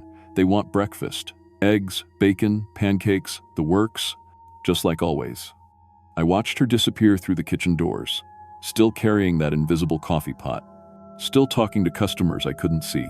The truck in the parking lot revved its engine once, then pulled away into the snow, leaving nothing but tire tracks that were already filling with fresh powder. I called the police at 2:15 a.m., told them everything. The voices, the place settings, seeing Maria serving phantom customers. They found me an hour later, sitting in my car in the parking lot, afraid to go back inside. The restaurant was empty, just like it had been when they searched it 3 days before. But on booth 12's table, they found 6 plates of food. Fresh breakfast meals, still warm, prepared exactly the way the phantom customers had ordered them 36 years ago. The register showed a charge for $127.50, paid in exact change, just like the night Maria disappeared. I quit that job the next morning. Couldn't go back. Couldn't explain to anyone what I'd seen without sounding crazy. The restaurant owner hired a new night manager, but he only lasted 2 weeks before quitting. Same with the next guy, and the one after that. Arctic Diner finally closed 6 months later. The building still sits empty on Highway 94, but truckers say you can still see lights in the windows on cold January nights. They say if you stop and look through the glass, you might see a young woman in a uniform, still taking care of customers who've been waiting decades for their last meal. I work day shifts now, only day shifts, and I always make sure I'm home before dark because I learned something that night that I'll never forget. Some people are so dedicated to their job, so committed to taking care of others, that not even death can make them clock out. Maria Santos is still working the night shift at Arctic Diner, and those 6 travelers from 1,987 are finally getting the service they deserve.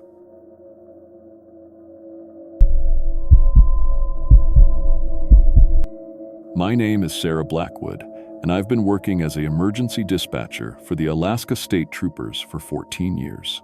Started right out of college when I thought I'd stay maybe 2 years, save some money, then head back to civilization. But Alaska gets in your blood, you know?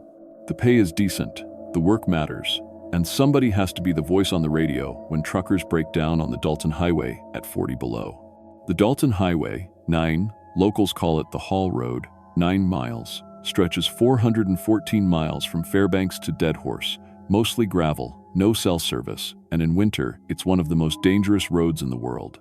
My job is monitoring radio traffic, coordinating search and rescue, and being the lifeline for drivers who get into trouble. I've talked men through changing tires in blizzards, guided helicopters to plane crashes, even delivered a baby over the radio when a pregnant woman went into labor at mile 200. In 14 years, I've heard every kind of emergency Alaska can throw at you. But what happened during my shift on February 14th, 2023, Valentine's Day, of all days, that changed everything I thought I knew about what's really out there in the wilderness. The dispatch center sits in a concrete building outside Fairbanks, surrounded by radio towers and satellite dishes. It's built like a bunker because it has to operate through anything: earthquakes, storms, even solar flares that knock out communications. Inside, it's just me and whoever's working the night shift, usually Jerry or Mike. We've got banks of monitors showing weather data, GPS tracking for state vehicles, and most importantly, the radio console that connects us to everyone from Fairbanks to the Arctic Ocean. That February night, I was pulling a double shift because Mike called in sick. Temperature outside was -38, with wind chills pushing 50 below. Not unusual for February, but cold enough to kill you in minutes if your truck breaks down. The kind of cold where your breath freezes and falls to the ground like snow. I'd been monitoring routine traffic all evening. A few truckers heading north with supplies for the oil fields, a couple snow machiners who checked in from Coldfoot, nothing unusual. The coffee was hot, the heaters were working, and I was settling in for what I figured would be a quiet night. At 11:47 p.m., my radio crackled to life. "Dispatch, this is Unit 7, requesting assistance." I didn't recognize the call sign, but with the atmospheric conditions, signals can bounce around and reach us from hundreds of miles away. "Unit 7, this is Fairbanks Dispatch. What's your location and nature of emergency?" Static. Then, mile marker 127, Dalton Highway. Vehicle disabled, passengers unaccounted for. Mile 127 puts you right in the middle of nowhere, past Coldfoot, still hours from Deadhorse, with nothing around but tundra and wolves. I pulled up the GPS tracking system, but couldn't find any Unit 7 in our database. "Unit 7, I don't show you in our system. Are you Alaska State Troopers, local police, or civilian?" More static. When the voice came back, it sounded different, older, like the speaker was talking through water. "Dispatch, this is Trooper Davidson. We've got a situation here." I felt my blood go cold. Trooper Jim Davidson had been dead for 6 years, killed in a car accident on the Glen Highway in 2017. I knew because I'd been working the night he died. Heard the crash report come in over the radio. "Unit 7, please confirm your identity and current status." "Sarah?" The voice was clearer now, and it was definitely Jim's voice. I'd worked with him for 8 years before he died. "Sarah, I need you to listen carefully. There are people missing up here, and they're not missing the way you think." My hands were shaking as I reached for the phone to call my supervisor. But before I could dial, every monitor in the dispatch center went to black. Emergency power kicked in, bathing everything in red light, and then the screens flickered back on. But they weren't showing the usual data anymore. The GPS tracking screen was displaying vehicles that shouldn't exist. Unit 7 at mile 127, Unit 12 at mile 200, Unit 15 at mile 67, all using call signs from troopers who had died over the past decade. And they were all reporting the same thing: missing persons. "Dispatch, Unit 12 here. We've got an abandoned vehicle at mile 200. 2 occupants unaccounted for. Trail leads into the wilderness, but the tracks don't look right." I knew that voice too. Trooper Maria Santos, killed in an avalanche in 2019. "Dispatch, Unit 15 reporting multiple missing persons at mile 67. Found their camp, but no signs of struggle. Just empty sleeping bags and a fire still burning." Trooper Robert Chen, heart attack in 2020. My radio console was lighting up like a Christmas tree. Calls coming in from dead troopers, all reporting missing persons cases spanning the last 15 years. Cases I remembered. Cases that were never solved. The Eddie Morrison family, 2000 family, vanished from their RV at mile 98 inches 2015. The Hendricks hunting party, 5 men who disappeared without a trace in 2018, Sarah and Tom Bradley. Newlyweds whose car was found running with the doors open at mile 156. "Sarah," Jim's voice came through again, and this time I could hear wind in the background, the kind of Arctic wind that cuts through everything. "You need to understand what's happening. We didn't stop working when we died. We can't stop. There are people out here who went missing, and they're still missing, still wandering, still looking for a way home." I tried to respond, but my throat was too tight. On my monitors, I could see the GPS tracks of all these ghost units moving along the highway, stopping at locations where people had vanished. "The highway takes them," Maria's voice crackled. "Through. Something about this road, this cold, this isolation. When people disappear up here, they don't just vanish. They become part of it, part of the highway." "But why can you see them?" I managed to whisper. "Because we're like them now," Robert's voice answered. "Dead but not gone. Stuck between worlds. We can see the missing because we're all lost together." The temperature in the dispatch center was dropping. I could see my breath, even though the heaters were running. Frost was forming on the inside of the windows. And then, on my main monitor, I saw something that made my heart stop. A new GPS track had appeared. Call sign, Dispatch 1. Location, Mile 0, Dalton Highway. That was me. But I was sitting in my chair in Fairbanks, 2 hours away from the highway. Sarah? Jim's voice was getting fainter, like he was moving away from his radio. Check the missing persons report for February 14th, 2023. Check what happened to the night dispatcher. My hands were numb as I pulled up the incident database. I typed in the date, today's date, and my own name. The report that came up made no sense at first. Dispatcher Sarah Blackwood, found dead at her console at 0347 hours, February 15th, 2023. Cause of death, hypothermia. Despite functioning heating systems, the dispatch center had somehow dropped to minus 40 degrees. Time of death estimated at 2,330 hours, February 14th, 11:30 p.m. 17 minutes before Jim's first radio call. I looked at the clock on my console. It read 12:15 a.m., February 15th. I'd been dead for nearly an hour. Welcome to the highway, Sarah. Jim's voice was barely a whisper now. We've got work to do. The radio calls started coming in faster now. Missing persons reports from all over the Dalton Highway, stretching back decades. And I understood, with the terrible clarity that comes with death, that this was my job now, forever. I was the night dispatcher for the missing. The voice on the radio for people who would never be found, guiding them through an endless Arctic night that had no dawn. My first call came in at 12:23 a.m. Dispatch, this is the Morrison family. We're lost somewhere around mile 98. Our GPS isn't working, and it's so cold. Can you help us find our way home? I recognized the voice from the missing persons file. Eddie Morrison, gone for 8 years now. I picked up my radio with hands that no longer felt the cold. Morrison family, this is dispatch. I have your location. Let me help guide you. Because that's what we do up here. We help people find their way home, even when home is somewhere they can never reach.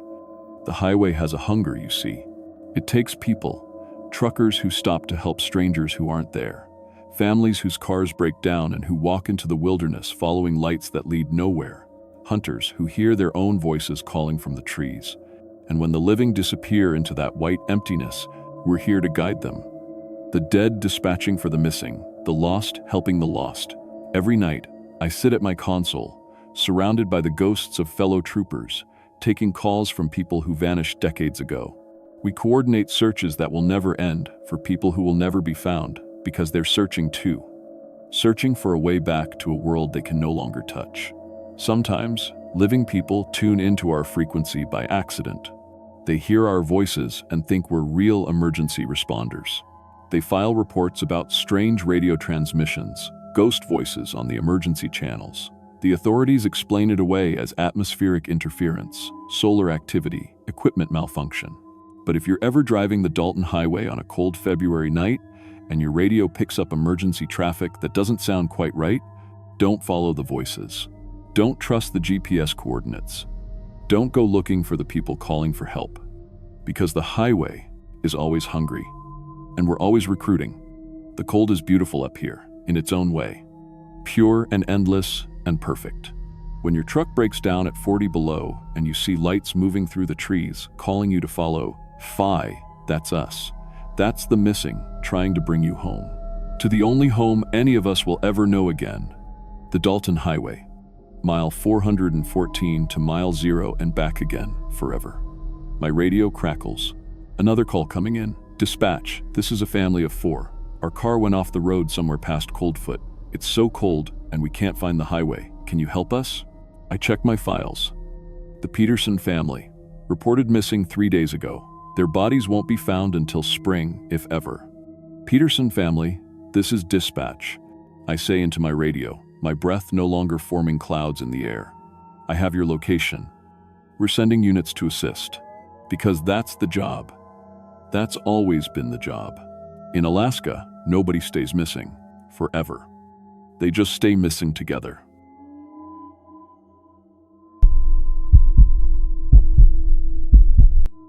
My name is Detective Rachel Kovac, and I've been investigating missing persons cases in Southeast Alaska for 18 years. I've worked everything from drunk tourists wandering off cruise ships to deliberate disappearances where someone wanted to start fresh. In Alaska, people vanish for 100 different reasons: harsh weather, dangerous wildlife, getting lost in wilderness that stretches forever. Most cases, we find them. Sometimes alive, sometimes not, but we find them. But there's one case that's kept me awake for the past 14 months. One that made me request a transfer to Anchorage because I couldn't look at Mendenhall Glacier anymore without my hands shaking. The locals call it the wedding photographer case, but that's not the whole story. What I'm about to tell you has never been released to the public. Some details the FBI classified. Others I buried myself, because no one would believe them. The truth is, Sarah Chen wasn't the first photographer to disappear near that glacier. She was the fifth. It started on October 6th, 2022. I got the call around 10:30 a.m. to a missing person, Mendenhall Glacier area. Pretty routine stuff until I arrived at the scene and saw the abandoned rental car. Something about it felt wrong immediately. The vehicle was positioned perfectly in the parking space, keys arranged neatly on the driver's seat, all the doors unlocked. Like someone had choreographed the whole thing. Sarah Chen, 27, freelance wedding photographer from Seattle. Supposed to be documenting a destination wedding that morning. Her equipment was worth more than most people's cars, and it was just sitting there untouched. In 18 years, I'd never seen a photographer willingly separate from their gear. The wedding party was frantic. The photographer who'd hired Sarah, Jake Martinez, kept insisting she was never late, never unreliable. But what bothered me was something he mentioned offhand. Sarah had been excited, maybe too excited, about this particular shoot. That phrase stuck with me. We started the search immediately. Sarah's footprints led from the parking area toward the restricted glacier zone, clear as day in the fresh snow. Normal walking pace for the first mile. Then, something changed. The stride pattern became irregular, like she was following something we couldn't see. At the 2.3-mile mark, the prints simply ended. Not scattered by wind, not obscured by fresh snow, just gone, mid-step, on solid ice. The only evidence was her lens cap, placed, not dropped, placed on a flat rock, like a deliberate marker. That night, I started going through Sarah's memory cards. Standard landscape shots at first, but by day 3, every single photo was focused on the same cluster of trees at the glacier's edge. Hundreds of shots of the exact same spot, taken at different times, different angles, different lighting. It was obsessive behavior. But the timestamps bothered me. Some photos were taken at 11:47 p.m., others at 2:33 a.m., 4:15 a.m. She was out there in sub-freezing darkness, photographing trees. Then I found the audio recordings. Sarah had been keeping voice notes, probably for shot planning. But listening to them, I realized we weren't dealing with a standard missing person case. October 3rd. This place is incredible. The light here is like nothing I've ever seen. Perfect for the wedding. October 4th. I keep hearing music. Classical pieces. Sounds like a wedding ceremony. Must be carrying from the visitor center. October 5th. The music is getting closer. It's coming from the forest. I think there's a wedding happening back there. I had the audio analyzed. Background noise showed only wind and ice movement, no music. Whatever Sarah was hearing existed only in her head. The final recording was timestamped 11:52 p.m. October 5th, I found them. The ceremony. She looks just like me. They want me to document it. I think. I've been invited. Then silence. I've investigated enough disappearances to know when someone's having a psychological break. But this felt different. Calculated. Like Sarah was being drawn to something specific. That's when I started digging into the glacier's history. What I found changed everything. In my database search, I discovered 4 other photographers who'd vanished near Alaskan glaciers since 1995. All women, all between 25 and 30, all working alone. All found similar evidence, abandoned equipment, trails that ended nowhere, obsessive photo collections of specific locations. But here's what made my blood freeze. Each disappearance had happened exactly 7 years apart. 1995, 2002, 2009, 2016, and now 2022, like clockwork. I drove back to Mendenhall Glacier that night, alone. I needed to see what Sarah had been photographing. Using her GPS coordinates from the camera metadata, I found the cluster of trees she'd been obsessing over. At the first glance, it looked like any other patch of forest. But as I stood there in the darkness, I started to understand what had drawn her attention. The trees were arranged in an almost perfect circle, with a clear space in the center. Snow in that central area was packed down, like people had been walking there recently. But we were miles from any hiking trail, in restricted glacier territory. I turned on my flashlight and examined the snow more carefully. What I saw made me call for backup immediately. Footprints. Dozens of them. All different sizes, all different boot treads. But here's the thing. Some of those prints were partially covered by snow that had fallen 3 days ago. Others looked fresh, made within hours. And they all led to the exact center of the circle where they stopped. Not where they disappeared like Sarah's had. Where they stopped, like people had simply stayed there. The backup team arrived with floodlights and ground-penetrating radar. We spent 6 hours scanning that area. What the radar showed defied explanation. There were hollow spaces under the ice, forming what looked like natural chambers. But the depth readings were impossible. The caverns extended down over 200 feet, far deeper than the glacier should allow. Against protocol, I convinced the ice rescue team to lower me into the largest cavity. What I found down there still haunts me. The ice chamber was massive, cathedral-sized, with walls so smooth they looked polished. But it wasn't empty. Preserved in the ice were artifacts spanning decades, NFEX, wedding dresses from different eras, camera equipment from the 1,980 seconds and 90 seconds, flowers that should have rotted years ago, and photographs. Thousands of them, somehow preserved despite the moisture, showing the same ceremony over and over again. Different photographers, different angles, but always the same bride, the same groom, the same wedding party. The bride in every photo looked exactly like Sarah. Chen. The groom's face was never clear, always slightly out of focus or turned away. But the bride was unmistakable. Sarah's face, Sarah's smile, in wedding dresses spanning 40 years of fashion. At the back of the chamber, I found them. 5 vintage cameras, each frozen into the ice wall at eye level, still pointing toward the center of the space where the ceremony photos had been taken. Each camera had a name etched into the metal. Jennifer Walsh, 1995. Marie Santos, 2002. Lisa Park, 2009. Amanda Foster, 2016. And there was space for one more. I got out of that chamber as fast as the winch could pull me. We sealed the access point, and I filed a report recommending the entire area be permanently closed to public access. The FBI took over the case the next day and classified everything we'd found, but they made one mistake. They didn't reassign me fast enough. 2 weeks later, I went back alone. I needed to understand what had happened to those women. Using ice, the climbing gear, I rappelled back into the chamber.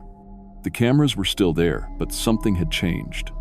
Sarah's camera, her Canon 5D Mark IV, was now frozen into the wall with the others. Fresh ice, maybe a day old. And etched into the metal was her name, Sarah Chen, 2022. But that's not what made me request the transfer. As I stood there in that impossible ice cathedral, I heard it. Wedding music. Classical pieces, just like Sarah had described in her recordings. The sound seemed to come from the ice itself, like the walls were vibrating with some ancient celebration. And in the reflective ice surface around me, I started to see them. Figures in wedding attire, watching me from just outside my peripheral vision. When I turned my head, they vanished. But in the corner of my eye, they were always there. The bride stepped forward. Sarah's face, but wrong somehow. Too pale, too still, like a photograph come to life. She extended her hand toward me, and I could see she was holding something. A camera. A modern digital camera that definitely hadn't been there minutes before. I ran, climbed out of that chamber faster than I'd ever moved in my life, and drove straight back to Juneau. That night, I put in for a transfer to Anchorage. When they asked why, I told them I needed a change of scenery. The truth is, I couldn't risk going back, because in those final moments in the ice chamber, I'd understood what was happening to those photographers. They weren't being killed. They were being recruited.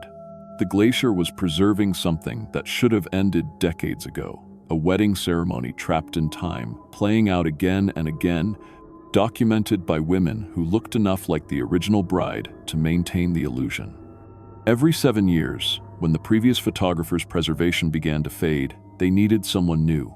Someone with the right look, the right skills, the right obsession with capturing the perfect shot. I never filed my final report about what I found in that chamber. Some truths are too dangerous to document, but I did do one thing. I buried a note in Sarah Chen's case file, sealed until 2029, because that's when they'll need the next photographer. If you're a young woman working in photography anywhere in Southeast Alaska, and you start having dreams about weddings you've never shot, or hearing classical music where there shouldn't be any, get out. Leave the state, change careers if you have to, because some assignments last forever, and they're always looking for someone to document the ceremony that never ends. I'm Detective Rachel Kovac, and this is the case that ended my career in Alaska. The FBI classified it as an unexplained disappearance. The family got a settlement for wrongful death. But Sarah Chen isn't dead. She's working.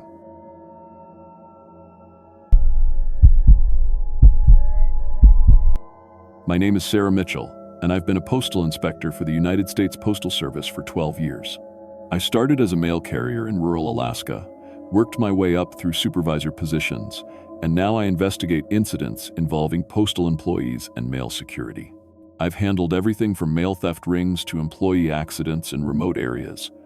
But the case I'm about to tell you about changed everything I thought I knew about my job. This is the official investigation into the disappearance of Tom Bradley, and what we found still keeps me awake at night. Tom Bradley was 31 years old and had been delivering mail on Route 47 near Bethel, Alaska for 4 years. Route 47 wasn't like city mail routes. This was a 67-mile circuit that served 23 isolated homesteads along the Kuskokwim River. Some of these families lived so far out that Tom was the only person they saw for weeks at a time. He knew every family personally, their dogs' names, who was expecting babies, who needed their Social Security checks the most. The morning of March 18th, 2023 started like any other day. Tom picked up his mail truck at 7 a.m. and loaded it with packages and letters for his route. His supervisor, Janet Walsh, told me Tom seemed normal that morning. He grabbed his coffee, checked his route sheet, and headed out. Tom always joked that he was the lifeline for those families out there. The route itself was challenging, even for experienced drivers. 67 miles of winding dirt roads, some barely wide enough for the mail truck. Most of the homes were accessible only by these rough paths that branched off from the main road. Each mailbox was marked with mile markers that Tom used to track his progress. The terrain was thick forest, broken up by small clearings where families had built their cabins. Tom's last radio contact came at 11:47 a.m. He called in to report normal progress and said he had just finished his delivery at mile marker 34. "Everything's good out here," he told dispatch. "Beautiful day for driving."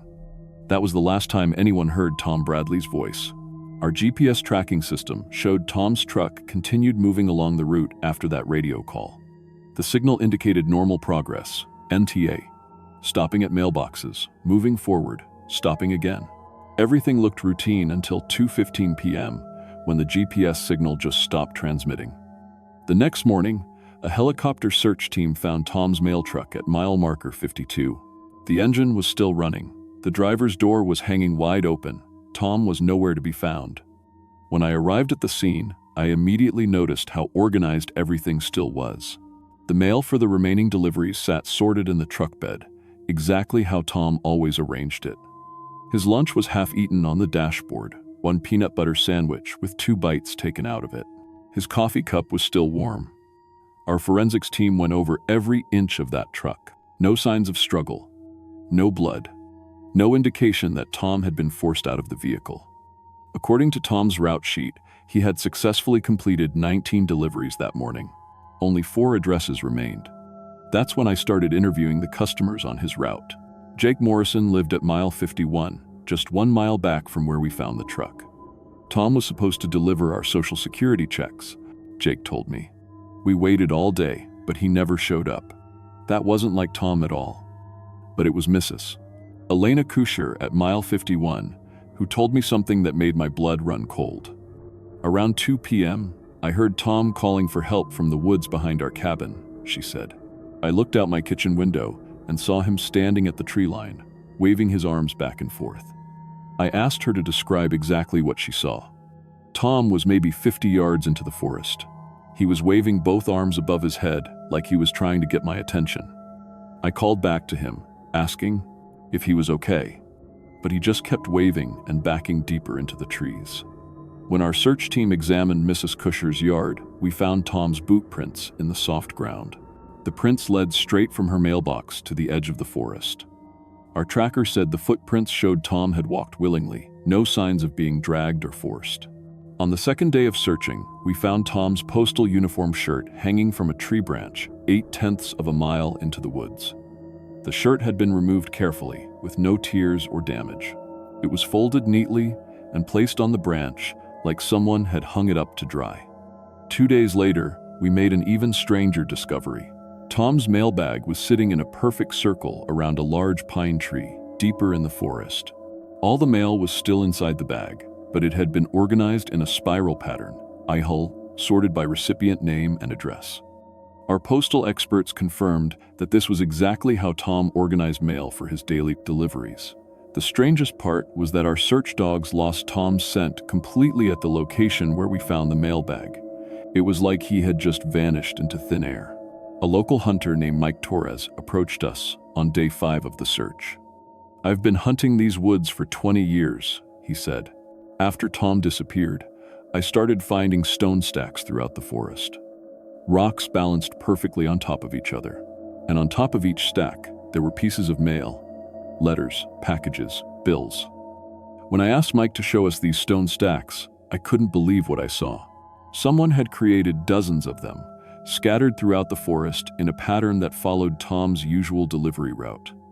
The mail was organized exactly as Tom would arrange it. Every piece was sorted by address and placed on the stones like tiny mailboxes. 3 nights after Tom vanished, something happened that changed everything.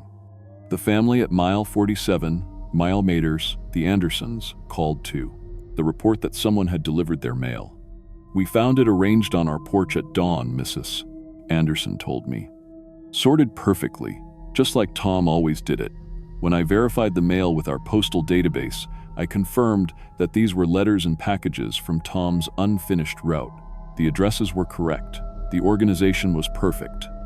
But Tom was missing, and no postal vehicle had been seen in the area. Mr. Anderson had a trail camera mounted near his mailbox to watch for bears. When we reviewed the footage, we saw something that made no sense.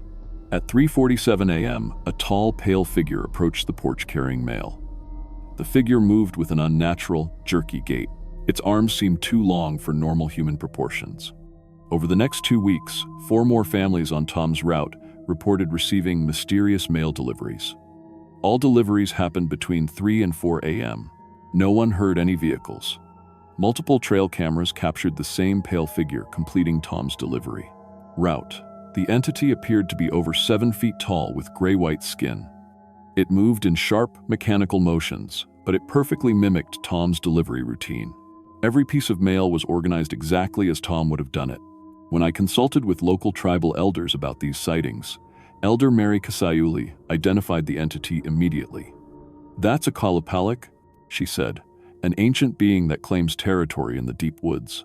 It takes people who work alone in its territory and makes them part of the land forever." She explained that according to traditional knowledge, the taken ones continue their work for the entity's purposes. They serve the creature by doing what they did in life, but they're no longer human. I researched disappearances in the area and found that 3 other mail carriers had vanished on Route 47 since 1994. All had disappeared while working alone. All had left behind evidence of continued mail organization after their disappearance. The United States Postal Service officially discontinued Route 47 6 months after Tom's disappearance. Mail service to those 23 addresses was centralized to a pickup location in Bethel, But the families still report finding mail arranged on their porches during the winter months. Our current policy prohibits any single-person deliveries within a 50-mile radius of Tom's last known location. We now require teams of 2 for all rural routes in that area. Tom's family released a statement saying, "Tom loved his job and cared deeply about serving his customers. Maybe he's still trying to take care of the families on his route." Officially, the case remains open. Tom Bradley is presumed dead after 14 months, with no trace found. But here's what keeps me awake at night. Every March 18th, the anniversary of Tom's disappearance, complete mail delivery appears at all 23 addresses on Route 47. The mail includes current correspondence that should be too impossible to obtain. Postal experts can't explain the organization's precision. The families have adapted to this annual phenomenon. They now expect the delivery and leave thank you notes addressed to Tom. Most disturbing of all, Tom's family receives birthday cards each year written in his handwriting. The Postal Service has verified the handwriting through expert analysis. It's definitely Tom's writing. I've been a postal inspector for 12 years, and I've seen a lot of strange things. Mail theft, employee fraud, dangerous working conditions. But I've never seen anything like what happened to Tom Bradley on Route 47. The official file lists Tom as missing, presumed dead. But those families in the remote cabins along the Kuskokwim River know the truth. Their mail carrier never really left his route. He's still out there, making his deliveries in the dark hours before dawn, serving an entity that claimed him as its own. Sometimes I wonder if Tom knows what happened to him, or if he thinks he's just doing his job, taking care of the people who depend on him. Either way, Tom Bradley is still the most dedicated postal employee I've ever known. Even death couldn't stop him from completing his route. If you're ever driving through rural Alaska and you see mail arranged too perfectly, too precisely, don't look too closely.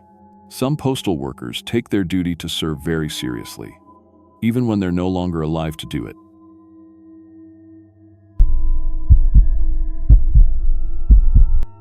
My name is Mike Torres, and I've been managing Tony's Pizza here in Anchorage for 8 years.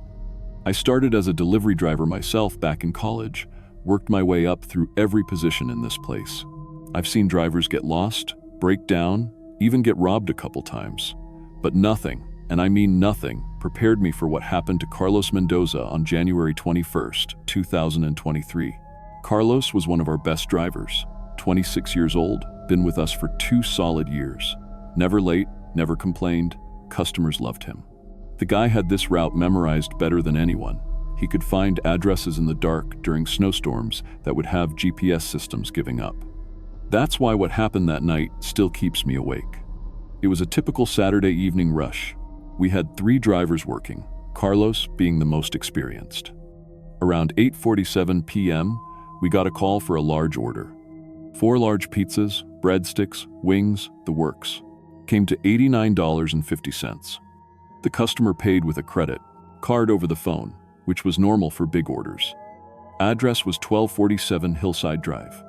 I remember thinking it was a good order for Carlos to take. Hillside Drive was in a decent neighborhood, nothing fancy but safe. The customer sounded like a regular family guy on the phone, said they were having a family gathering and everyone was really hungry. He even apologized for the big order and said they'd tip well in cash. Carlos loaded up his Honda Civic around 9:15 p.m. I gave him the usual speech about being careful on the icy roads, but honestly, Carlos drove better in winter than most people drive in summer. His GPS estimated arrival time at 9:45 p.m., which was perfect for a Saturday night delivery. Everything seemed normal until 9:41 p.m. when Carlos called the store. I could hear the confusion in his voice right away. "Mike, I'm having trouble finding this address," he said. "My GPS says I'm right here on Hillside Drive, but I don't see any house with 1247. This wasn't NB, like Carlos. The guy could find a needle in a haystack, but I figured maybe the house numbers were hard to see in the dark, or maybe it was set back from the road. "Did you try calling the customer for better directions?" I asked. "Good idea, I'll try that." 2 minutes later, at 9:43 p.m., Carlos called the customer number. I was busy with other orders, but I could see his car on our GPS tracker sitting still on Hillside Drive. The call lasted exactly 3 minutes. Then at 9:46 p.m., Carlos called me back, and something in his voice had changed. He sounded, I don't know how to describe it, confused but also relieved. I found the house, he said. It's way back in the woods, looks kind of abandoned from the outside, but the family's definitely here. They're waiting for their pizza. Abandoned? I asked. Carlos, are you sure you're at the right place? Yeah, the customer came out and waved me down. It's 1,247 for sure. The whole family is here, and man, they seem really hungry. They keep asking if I brought everything they ordered. That struck me as odd. How could he see the whole family if he was still outside? But before I could ask, Carlos continued. Actually, they invited me in to warm up for a minute. It's pretty cold out here, and they seem like nice people. I'll be back in 20 minutes, okay? Carlos, you know company policy. We don't go inside customers' houses. But the line had already gone dead. 20 minutes turned into 40, then an hour. By 11 p.m., I was seriously worried. Carlos never took this long, and he always called if there were problems. I tried calling his cell phone, but it went straight to voicemail. That's when I called the police. The next morning, they found Carlos's car on a dead-end forest road about 3 miles past where Hillside Drive was supposed to end. The engine was still running. The delivery bag was sitting in the front seat, and here's the thing that still gives me chills. The pizza was still warm. After sitting there all night in January weather, those pizzas were still warm to the touch. There was no sign of struggle. Carlos's wallet, phone, keys, everything was still in the car. It was like he just got out and walked away, but there were no footprints in the snow leading anywhere. The police investigated for weeks. That's when we learned the truth about 1247 Hillside Drive. The address doesn't exist. Never has. Hillside Drive only goes up to 1,200, then it's just forest. But here's where it gets really weird. There used to be a 1247 Hillside Drive. It was demolished in 1987 after a house fire killed an entire family. I did some research on my own because the police weren't telling me everything. The Morrison family, 2 parents, 4 kids, died on January 21st, 1987. Exactly 36 years before Carlos disappeared. The newspaper article said they were having a family pizza party when an electrical fire started in the pizza party kitchen. None of them made it out. The only neighbor quoted in the old newspaper said something that made my blood run cold. They had just ordered pizza for the whole family. The delivery driver found them all dead when he arrived. But that's not the worst part. I started going through our old records, and what I found nearly made me quit on the spot. Since 1987, 8 delivery drivers have disappeared on January 21st. 8. All of them were delivering to addresses on Hillside Drive that don't exist. All of them called their managers saying they found families waiting for pizza orders. I called the phone company to trace that customer call from January 21st. The number that ordered the pizza? It was connected to a landline that was installed in the Morrison house in 1987. The same landline that was destroyed in the fire that killed the family. According to the phone company, it's technically impossible for that line to make or receive calls. But we get a call from that number every January 21st. The search team spent weeks looking for Carlos. They covered 25 square miles around where his car was found. The only thing they discovered was scattered pizza boxes throughout the forest, all dated January 21st from different years, going back to 1987. Every single box was addressed to 1247 Hillside Drive. The search dogs tracked Carlos's scent to a burned foundation deep in the woods. That's where they found the demolished Morrison house. Under the ash and debris, they discovered delivery uniforms from 8 different pizza places, dating back to 1987. Carlos's family hired a psychic investigator. I know how that sounds, but they were desperate. The woman claimed she made contact with Carlos. She said he was trapped, still delivering pizza to the Morrison family every night. According to her, the family doesn't know they're dead. They just keep ordering food and waiting for their delivery driver to bring it. The police wouldn't consider any of that as evidence, obviously, but I started thinking about all those phone calls we get every year. Always the same order, 4 large pizzas, breadsticks, wings, always $89.50. Always a family gathering where everyone's really hungry. Last year, on January 21st, 2024, we got the call again. Same voice, same order, same address. This time, I refused to assign any driver. I told the customer, we don't deliver to that area anymore. The voice on the phone got angry, said his family was waiting, that they were really hungry and needed their food. The call lasted 10 minutes. He kept insisting, getting more desperate. In the background, I swear I could hear other voices, faint but definitely there. A woman asking when the pizza would arrive, kids complaining that they were starving, and underneath it all, what sounded like Carlos's voice saying, "I'm sorry, I'm trying to find the house." I hung up and immediately called every other pizza place in Anchorage, told them about the order, warned them not to take any deliveries to Hillside Drive on January 21st. Most of them thought I was crazy, but a few of the older managers knew exactly what I was talking about. Turns out, Tony's isn't the only place that's lost drivers. Carlos's case is still officially open, but there haven't been any new leads in almost 2 years. His family holds a vigil every January 21st at the site where the Morrison house used to stand.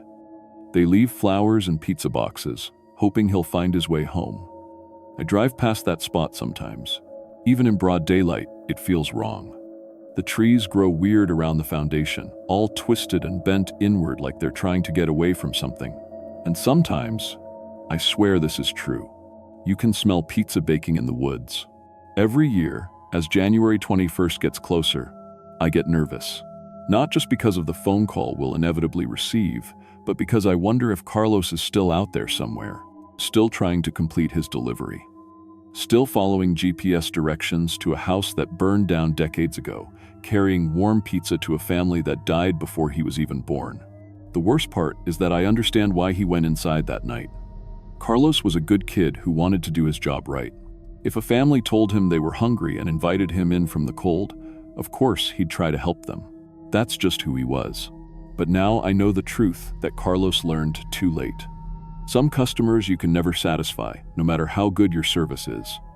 Some addresses will always be wrong, and some deliveries should never be completed. The Morrison family is still waiting for their pizza. They'll always be waiting. And somewhere in those dark woods off Hillside Drive, Carlos Mendoza is still trying to bring it to them, not knowing that his shift ended a long time ago. I've been thinking about retiring early, 8 years managing this place, and I've lost one of the best drivers I ever had to something that shouldn't exist. But every time I think about leaving, I remember that phone call will come again next January 21st. And if I'm not here to refuse it, some other manager might send another driver out into those woods. I can't let that happen again. So I'll be here next January, waiting for that impossible phone call from a dead family who just wants their pizza delivered. And when it comes, I'll do what I should have done years ago. I'll hang up the phone and unplug it from the wall. Some orders are meant to stay unfilled. Some deliveries should never be made. And some addresses should stay lost forever.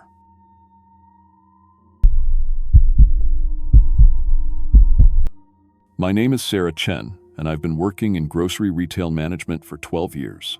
I started as a cashier at 17, worked my way up through every department, and earned my certification in inventory management and food safety. I've handled everything from health inspections to holiday rushes, power outages to walk-in cooler breakdowns. I thought I'd seen every challenge this business could throw at me. But what happened in Nome, Alaska, during my investigation into David Park's disappearance, changed everything I thought I knew about retail management. Some inventories count more than just products on shelves. I came to Northern Lights Grocery in November 2023, exactly 1 year after David Park vanished. The corporate office hired me to figure out what went wrong and why the store kept having incidents that scared away 3 different managers. They needed someone with experience in troubled locations, and I'd successfully turned around 2 failing stores in remote areas. Northern Lights Grocery sat on the edge of Nome's Main Street, a typical small-town store with 5 aisles, 2 checkout lanes, and a back storage room. The building was old but solid, built in the 1960s when Nome was booming. During the day, it felt normal. Fluorescent lights humming, freezer cases cycling on and off, the familiar sounds of retail life. Local customers came in for basics: milk, bread, canned goods, fishing supplies. But David Park's disappearance hung over everything like a dark cloud. The assistant manager, Janet, had worked with David for 3 years. She told me he was the best boss she'd ever had. Always patient with customers, never left early, and obsessed with keeping expired products off the shelves. David would check expiration dates twice a week, Janet explained on my first day. He'd pull anything even close to expiring and mark it down immediately. Said he never wanted to accidentally poison someone. The police report was straightforward but disturbing.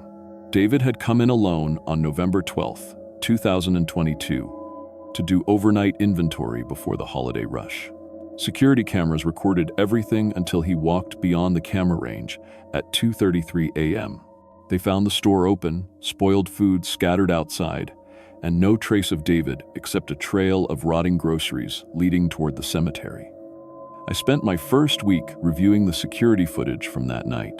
The timestamp showed David entering at 11:47 p.m., using his manager key and setting the alarm system. He looked completely normal, focused but relaxed, carrying his clipboard and coffee mug.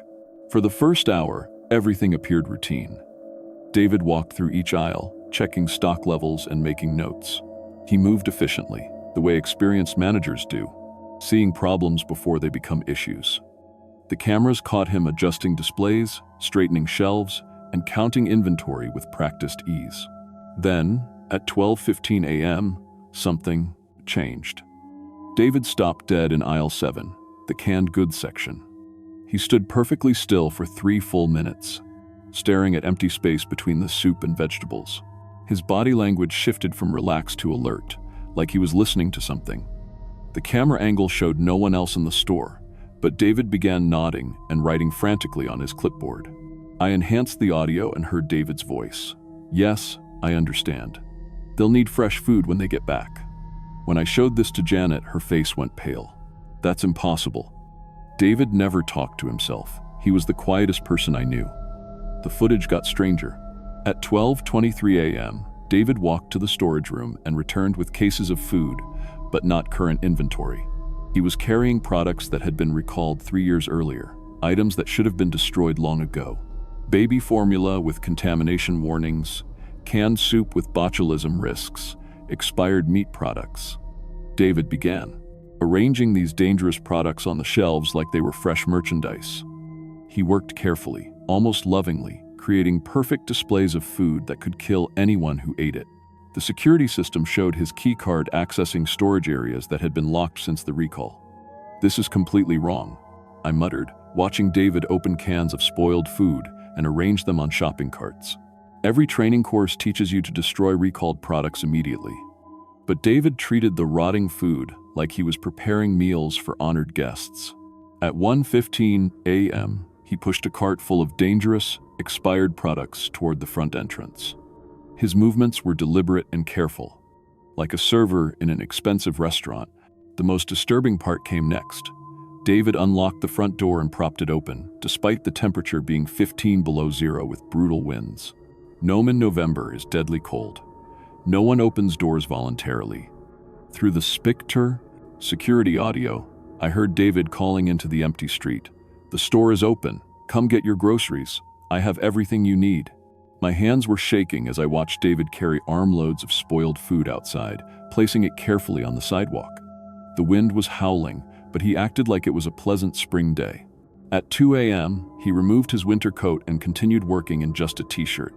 Hypothermia causes confusion, I told myself, trying to find a logical explanation. He was probably suffering from exposure and making poor decisions. But the footage showed David serving the spoiled food to invisible customers. He smiled and nodded, taking orders from people who weren't there. The enhanced audio picked up his voice. "I'm sorry we're out of that, but I have something else you'll like." At 2:30 a.m., David walked beyond the camera range, still carrying armloads of rotting groceries. The last clear image showed him heading toward Nome's old cemetery, 3 blocks away. The store's automatic door locked at 2:35 a.m., triggering the alarm system.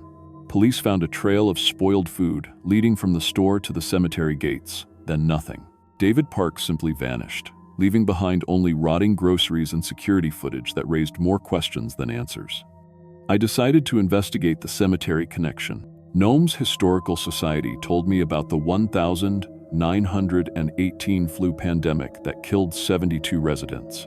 Most victims were families who starved during quarantine, their bodies buried in a mass grave when the ground finally thawed. They died waiting for food deliveries that never came, the elderly historian explained. The healthy people were too afraid to bring supplies.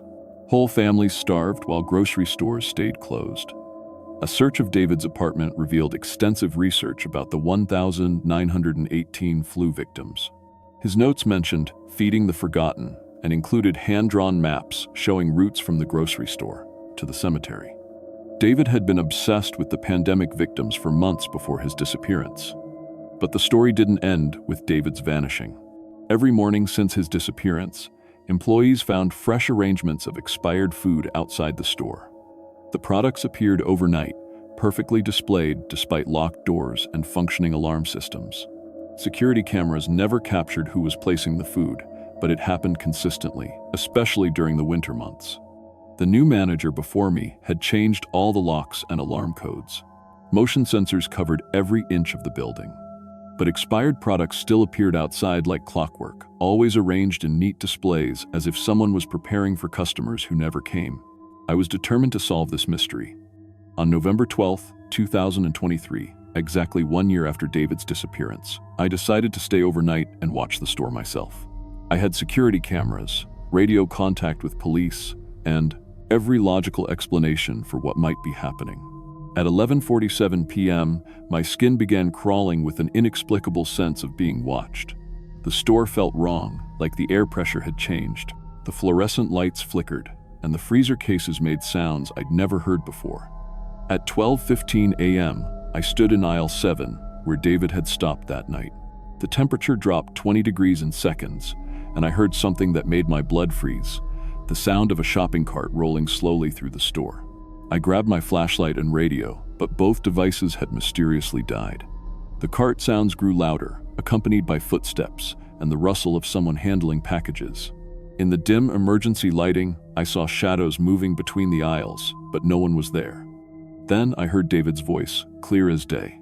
"Sarah, you need to help me feed them. They've been hungry for so long." I ran toward the voice and found myself face to face with David Park, or something wearing his appearance. He looked exactly like the security footage, but his eyes were wrong, too bright and desperate. In his arms, he carried cases of the same recalled products from that night. "They're coming back for groceries," David said, his voice hollow and echoing. "I promised I'd have food ready. Good, fresh food for families who've been waiting since 1918. Behind David, I saw them, translucent figures of men, women, and children in old-fashioned clothing. They moved like customers shopping for their weekly groceries, but their faces showed the hollow desperation of starvation. They reached for products with ghostly hands, filling invisible carts with the food David provided. They starved during the pandemic, David explained, arranging expired baby formula for a woman holding a spectral infant. No one would bring them food. They've been waiting over a century for someone to care. I understood then that David hadn't disappeared. He'd chosen to stay, becoming the store manager for customers who existed between life and death. Every night, he opened the store for the 1,918 pandemic victims, feeding them with products that couldn't harm the living because the living would never eat them. The ghostly customers smiled at me with grateful faces as David served them rotting food that somehow satisfied their eternal hunger. This wasn't a haunting, it was customer service extending beyond the grave. I backed slowly toward the exit, my retail training screaming that this violated every health code and safety regulation ever written. But I also recognized something else. David had found the ultimate solution to inventory management. Feed the customers who need feeding, even if they'd been dead for over a century. I submitted my resignation the next morning and left Nome that afternoon. The corporate office replaced me with a manager who lasted 2 weeks before transferring out. Northern Lights Grocery finally closed, permanently. But locals report that the building still opens mysteriously on winter nights. I now manage a store in Anchorage, far from Nome and its hungry ghosts. But I've learned to respect the deeper responsibilities of retail management. Sometimes customer service means more than scanning barcodes and checking expiration dates. Sometimes it means feeding those who've been forgotten by the living world. Every November 12th, I still receive delivery invoices for expired products sent to Northern Lights Grocery. The corporate computer system apparently doesn't understand that some inventories transcend normal business operations. David Park is still listed as employed in the corporate database. I guess some managers never really leave their stores.